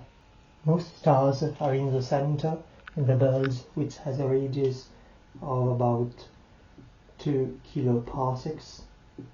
And the galaxy is quite thin. The height of the disk, of the galactic disk, is about 1,000 light years, so 100 times less than the diameter, and this corresponds roughly to 300 parsecs. Now let's evaluate the galactic volume. It is 8 times pi squared, the volume of the galactic disk. H is 300 parsecs, and we have pi, and we have r squared, which is 30 times 10 to the 3 parsecs squared.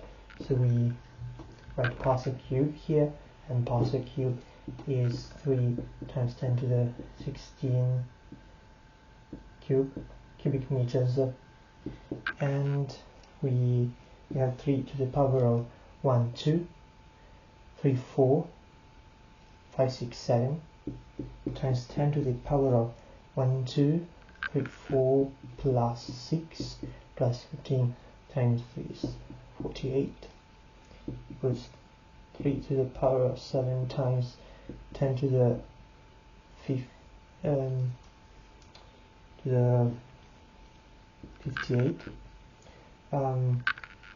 This is about 3 times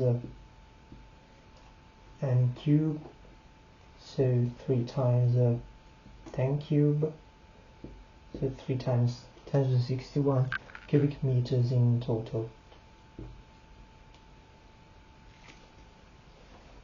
The average distance between neighboring stars is about 1 parsec. So 1 parsec, if these many years are 300 parsecs, and 1 parsec is about 1000 light years divided by 300, so it is about 3.3 light years. So this is the average distance between neighboring stars. We are quite far from the center. The closest star to us is the closest star system is Proxima Centauri, and Proxima Centauri is at a distance of about 4 light years. So we can evaluate the number of stars in the galaxy with the grid approximation, from which we take the average distance between stars and we present the stars are distributed in a grid, which is obviously not the case, but it is a good approximation. And the number of stars is the density times the galactic volume. With a grid approximation, the density is 1 star per cubic parsec, and the galactic volume, I shouldn't have transformed to meters squared for this calculation from 2 cubic meters. It was already in cubic parsecs anyway. 3 times 10 to the 61 cubic meters. 1 parsec is 3 times 60, 10 to the 60 meters, so 48 cubic meters. So the number of stars is 1 divided by 9 times 10 to the 61 minus 48 is 13. So the number of stars is about 10 to the 12. So 10 to the 12, which is about 1,000 billions.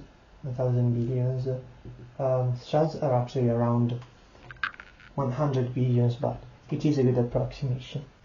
Cosmic rays are really few. Most of matter is interstellar matter, which is mostly hydrogen atoms and hydrogen nuclei, and the density of interstellar matter, NIEMS,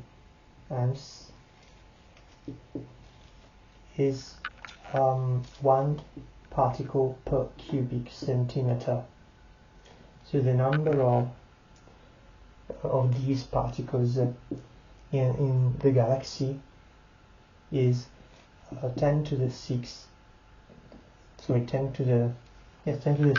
times 10 to the 61, so which is 10 to the 67. So the number of cosmic rays is about 10 to the 10 times less than the number of particles of the interstellar matter. 10 to the minus 10 per cubic centimeter in cosmic rays and 1 per cubic centimeter in interstellar matter. We wonder whether these cosmic rays contribute at all in energy, because they are very few, but they are very energetic. So who knows? Probably they contribute to the energy like the interstellar matter. The interstellar matter contributes with its kinetic energy of about 1 electron volt per cubic centimeter. Let's now calculate how much contribution do the cosmic rays give. The number of particles at energy E is the density of the particles at energy E times the interval dE. So this is the number of particles in energy range E and E plus dE. And all these contribute of an energy E. So the energy density of cosmic rays is the integral from 1 gigaelectron volt to the infinity of E times dNE, which is NE dE.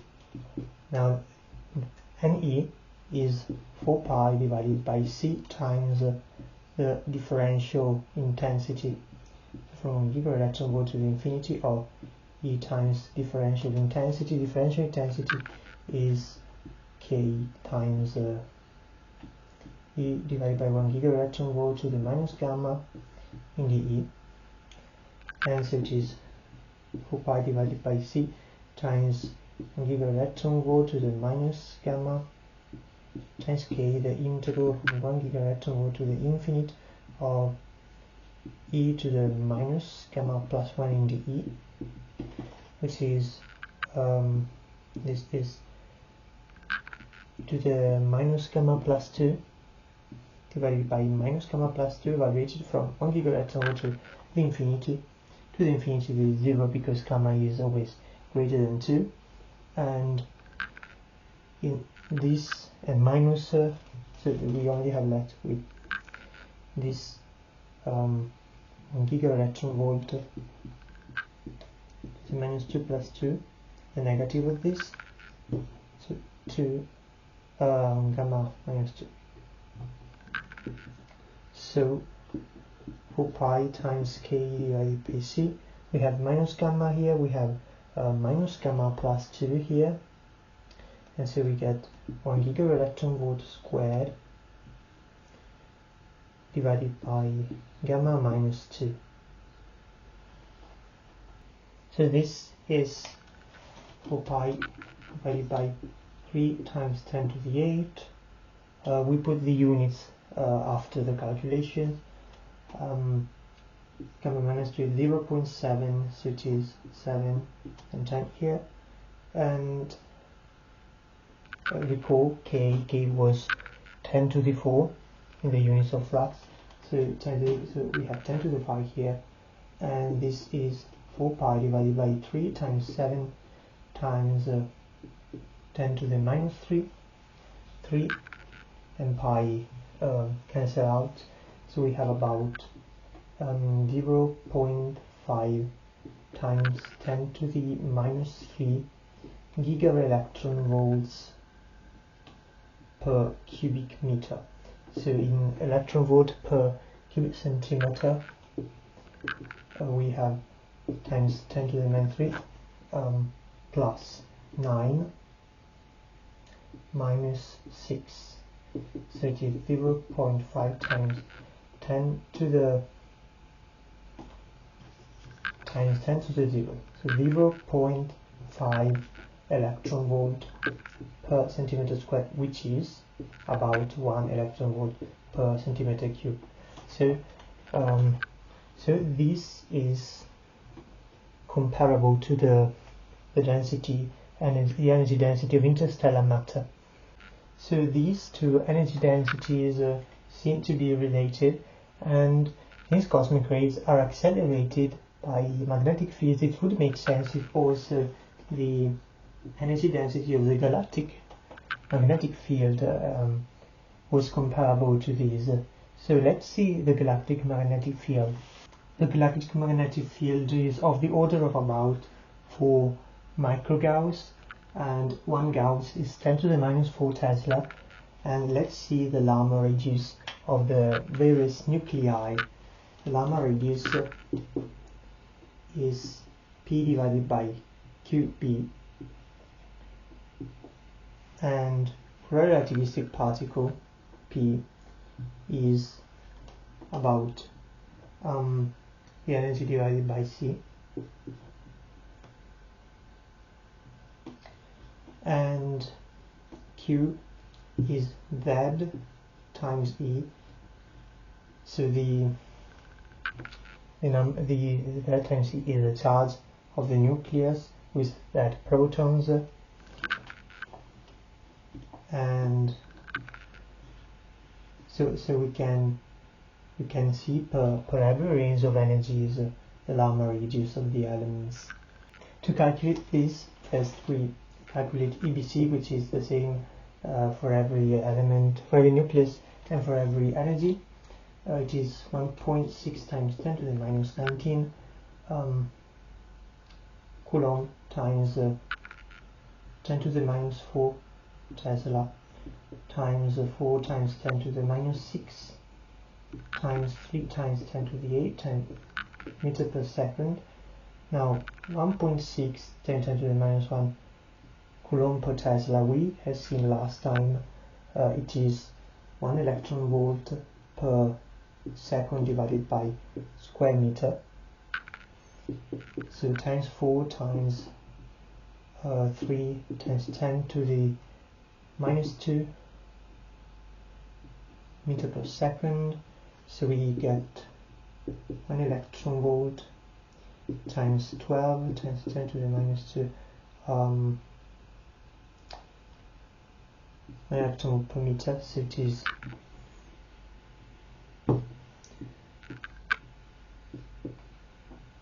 1.2 times 10 to the minus 1 electron volt per meter. So let's first find the Lama radii for the proton. Then to find the Lama radii for the other nuclei, we simply divide by the atomic number there. Now this is we approximate to 10 to the minus 1 electron volt per meter. So what we are doing is dividing by 10 to the minus 1. So we are simply multiplying by 10. So now that is 1. So we are simply multiplying the energy by 10. So when the energy is 1 giga electron volt, which is 10 to the 9 electron volt, then we get 10 to the 10 electron volt divided by electron volt per meter. So 10 to the 10 meter.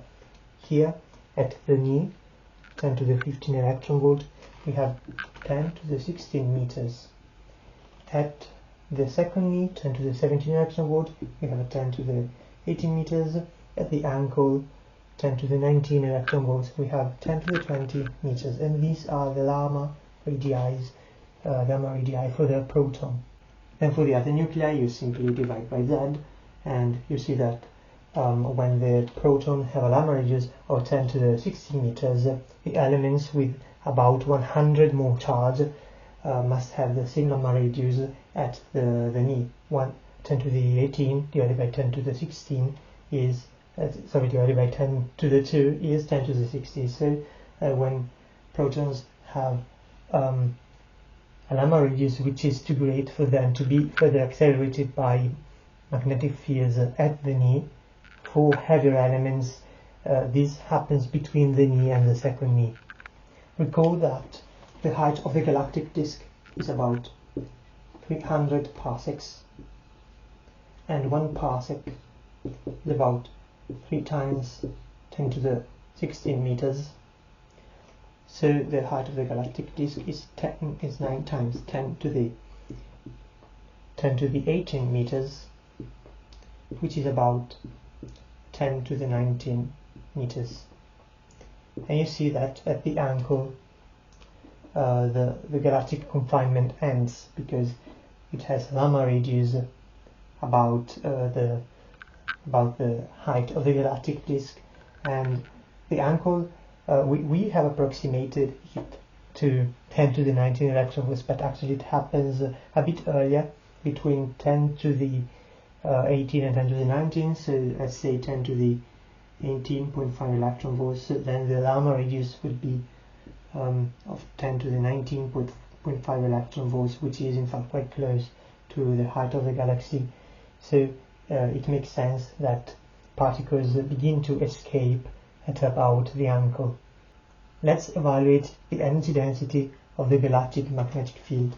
We use this formula, rho b equals b squared divided by 8 pi, and this is a formula in CGS units, so we avoid epsilon 0 and mu 0. So in CGS units you must plug in the magnetic field in Gauss, and the result will be in erg per cubic centimeter.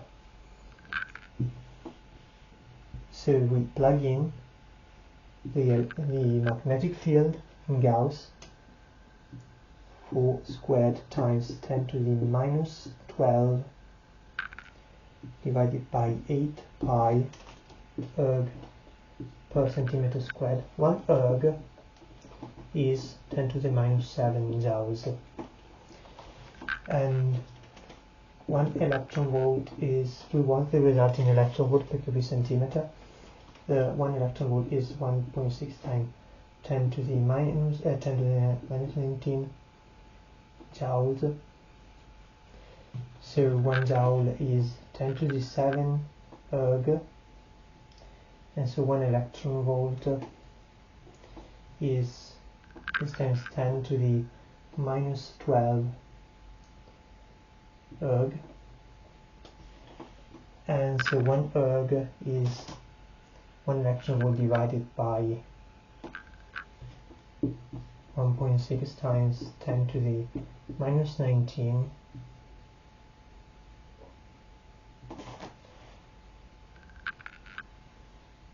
electron volt per cubic centimeter.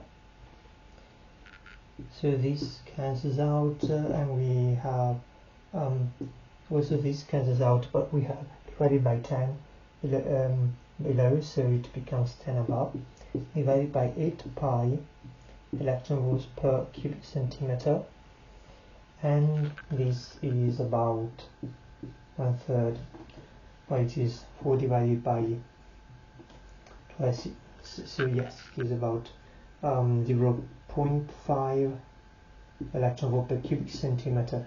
So we see that also the energy density of the magnetic field is of the same order of the other two energy densities, the interstellar matter energy density and the cosmic ray energy density.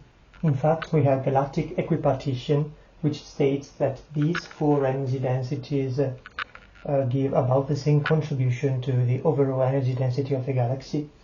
This is the energy density of the interstellar matter, this of cosmic rays, this of the magnetic field, and this is the energy density of starlight. So these 4 energy densities are about the same quantity, and they all take part to the same mechanism which rules their presence in the galaxy. Let's evaluate the total amount of energy given by cosmic rays in our galaxy. It is the energy density of cosmic rays times the galactic volume, which is 1 electron volt per cubic centimeter times, we had calculated the galactic volume, it was 3 times 10 to the 61 cubic meters. So cubic meters, 1 cubic meter is 10 to the 6 cubic centimeters, so we have times 3 times 10 to the 61 electron volts, so it is 3 times 10 to the 67 electron volts.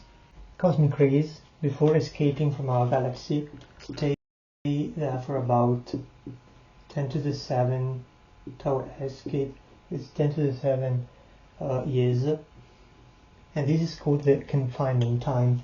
This means that the galaxy emits energy of cosmic ray energy at a power rate of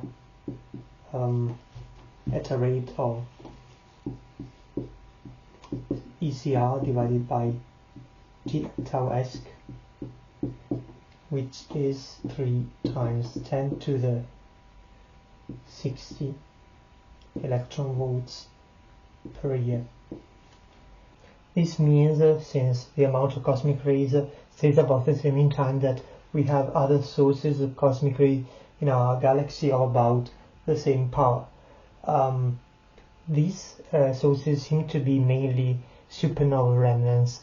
Supernovae emit 10% of their energy in the form of cosmic rays.